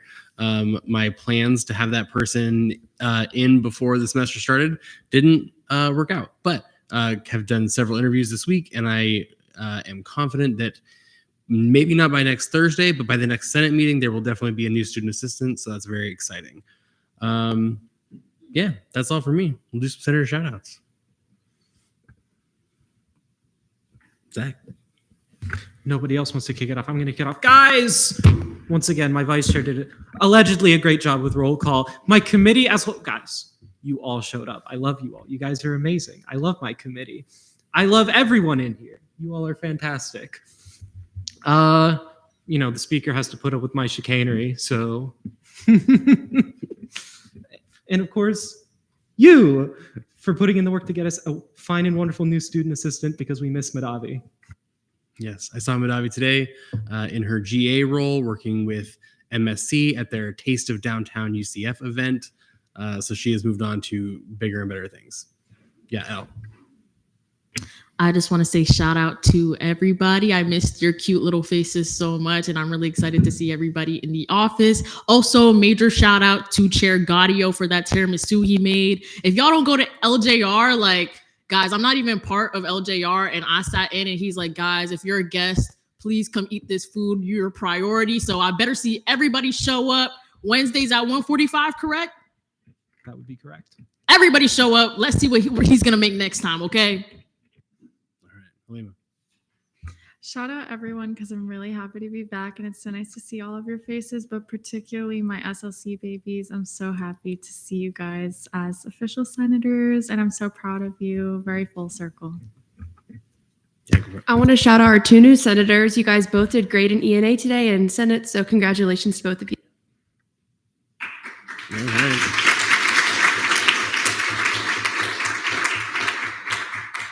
Yeah, Kristen. Perfect. I want to also shout out all of you. I am so happy with how you all came dressed. You guys look great. And also, I think that you guys have displayed pretty good professionalism, especially for the first meeting. I hope next time more of you talk. That would be great.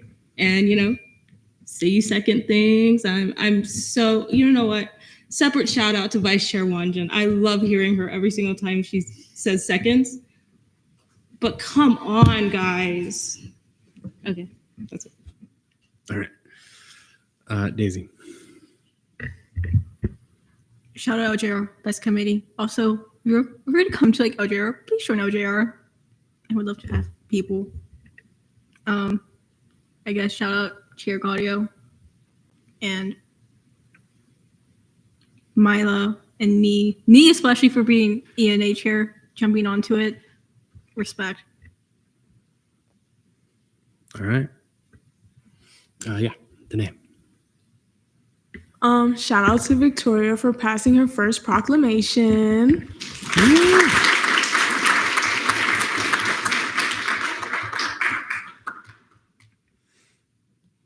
All right, Owen. I was also going to shout out Victoria because I messaged her pretty late last night saying that we were going to caucus, and she had the agenda made in like an hour. And also just to CRT as a whole, because we got through it pretty quick today. All right. Yeah, Kirsten. Oh, sorry. Also, shout out to ENA's new vice chair. So also clap it up, clap it up. That's it. Yeah, Jeezy. I'm gonna throw a shout out to AGL Tuna. One for being here, and two, I also want to say thank you for those because for those he was a legislative scholar, so he's access to lobbying tools. So he has special insider information about dates for bill filings that I wouldn't know really, and it makes my job a lot easier. So thank you so much for offering that information to me. It's very useful.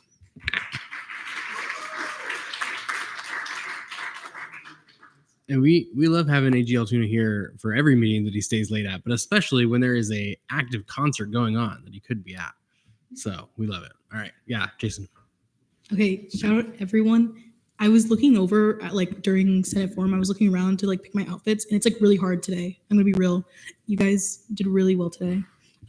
Also, obviously, shout out my office. I love my deputies. Also, shout out Senate Exec as always, really great. Shout out to Sergeant at Arms Bonaventure. He's doing good. And shout out to Senate President Courts because she was nice to me today. All right. Any other shout outs? Yeah. Shout out to everyone today for maintaining decorum, for being very professional, setting a good example going forward. Let's keep it up. And excited for the rest. Jason? I'm revoking my shout out to Senate President Courts because she was just mean to me. So No, shout outs can't be revoked. You can't withdraw them. Yeah, Daisy. Shout out Jason, because speaker does not acknowledge me trying to do seconds. Wow, all right. Kirsten. Okay. So to explain to Jason, he asked me a question. He was like, "Did you do something?" And I was like, "I've been sitting here the whole time. Does it look like I did it?" And I'm sorry, Daisy. But also, shout out Brody, bro dog.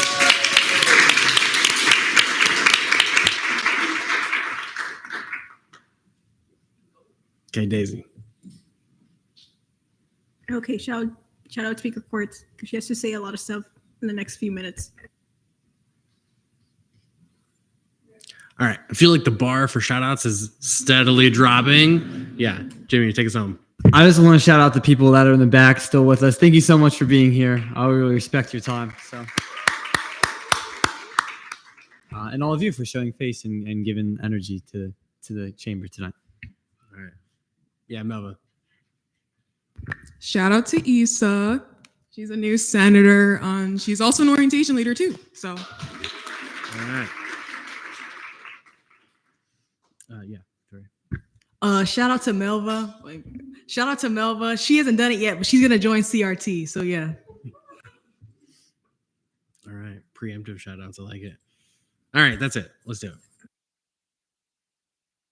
Okay, so I did realize that for our 2 new senators, you haven't been appointed to any committees. So do you guys know which committees you would like to sit on before I do this?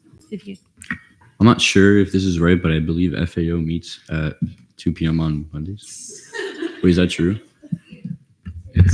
FAO meets Wednesdays at 3. Oh. Sorry. I was between FAO and CRT. So CRT meets on Mondays at 2 p.m. Sorry, I'm sorry. I was between both, but I can't on Wednesdays. So CRT? Okay. Mondays at 2. Yeah. Okay, and then for you, Senator I Mooney? would like to sit on the Election and Appointment Committee. Okay, perfect.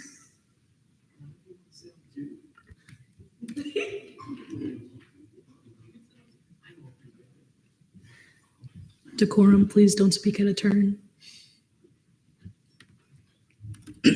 Okay, now I'm ready. And if I happen to miss anybody's name that has told me in the past 2 weeks, let me know. Vice Chair Wanjin.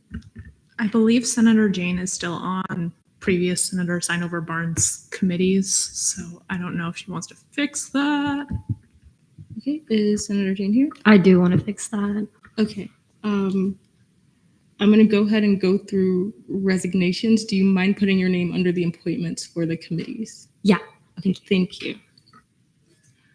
Okay, miscellaneous business. Resignations. I hereby resign Kai Prohl and Angelia Varghese from Senate, Danae Smith, Terry Fawcett, and Halima Al-Quda from SBA, Rose Rodriguez and Zachary Gaudio from ENA, Isabella McCrae from CRT, Isabella McCrae and Diana Nguyen from ORS, JC Lim, Mariah Simmons, and Grace Rudy from FAO, Cameron Rinda from GAP, Danae Smith from Latin Hispanic Caucus, Julia Zivin from Women's Caucus, Terry Fawcett and Julia Zivin from Disability Caucus, Mariah Simmons, Melva Dye, and Shivi Jain from LJR. And then I hereby appoint Rose Rodriguez and Diana Nguyen to FAO, Melva D and David Orhiela from to CRT, Grace Rudy and Mariah Simmons to SBA, Halima Al-Quda to GAP, and Imbisat Malik to ENA. Vice Chair Wanjin. I'm so sorry. Senator Jane, you need to add your name to committees. I'm on the GAP committee right now. Okay. Because I know he- you had talked about CRT, which is why I was saying something. I was just confused because he didn't tell me. That was why. Yeah. All right. Again, still informal procedures. Okay. Perfect. Hamid's inevitable interest in intriguing, iconic, and intrepid idols. Okay, this one's slightly confusing, but I'm gonna give it. I'm not gonna ask who wrote it because then I'll feel bad about grading it. I realized that I felt that way, so I shouldn't do that. I'm gonna give it a 6. Sorry. Okay, honorable mention. Senator Al-Quda. Actually, Chair Al-Quda. I think you're serving. I really like your heels. Oh, also, like, you guys can give a twirl if you're comfortable, but if you don't want to, that's okay.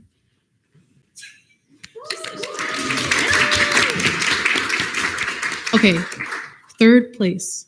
I'm going to give it to Senator Leon. I love your hair. And also, I love your outfit. My hair used to be green, and I miss it every day. Okay, second place. I'm going to give it to Senate President Quartz. Because earlier today, she really wanted to be on the dip down. Okay. First place, I'm doing a tied first place. This is crazy, guys. I'm going to do Chair Lim and Chair Renda. I think both of you guys are like serving. Like, wait, you guys got to show off the outfits if you can. Like, I think that you guys are eating.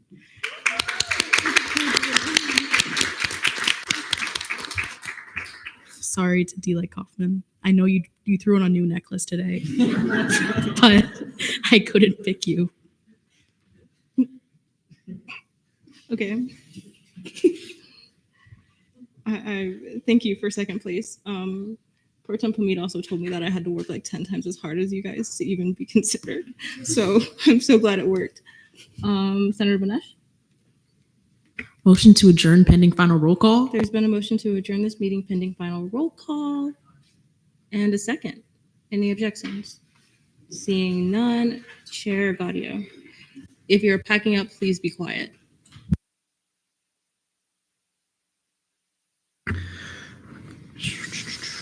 Alrighty.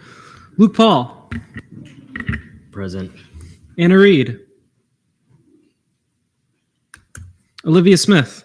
Present. Gabriel Casimiro. Present. Okay. Remind me how to pronounce your name. Ariza. First name. Issa Ariza. Issa Ariza. Okay. Present. James Kapanos. Present. JC Lim. Present. Sahasra Sadvika. Present. Jonah Scott. Ni Chao. Present. Shivi Jain. Present. Owen Sherman. Present. Danae Smith. Present. Arwa Ali. Melva D. Present. Jason Hamid. Present. Ryan Kaufman. Present. Nicholas Lucht. Present. Jordan Metellus. Present. Peter Rocasa. Present. Samuel Rose. Present. Grace Rudy. Present. Daisy Trejo Hernandez. Terry Fawcett. Guys. Thank you. Nathan Rickett. I am here. Kushi Chauhan. Present. Bobby Escobar. Present. Ibrahim Nassim. Rose Rodriguez. Present. Katrina Wanjan. Present. Remind me how to pronounce your name as well. Hasem. Okay. Hashim Hassanai. Thank you. Ella Weiderberg. Corson Green. Present. Diana Wynn. Present. Anthony Bonaventure. Present. Veronica Perez. Present. Halima Alcuda. Present. El Banesh. Present. Jocelyn Candeloro. Present. Kirsten Courts. Present. Victoria Jones. Present. Angelique Leon. Present. Abby Matthews. Present. Isabella McRae. Present. Smriti Nursumadevra. Cameron Renda. Present. Mariah Simmons. Present. Milo Titorescu. Present. Juan Varela. Present. Julia Zivin. Present. Jordan Lipner. 43 out of 52. All right, I hereby adjourn this meeting at 10:08 p.m.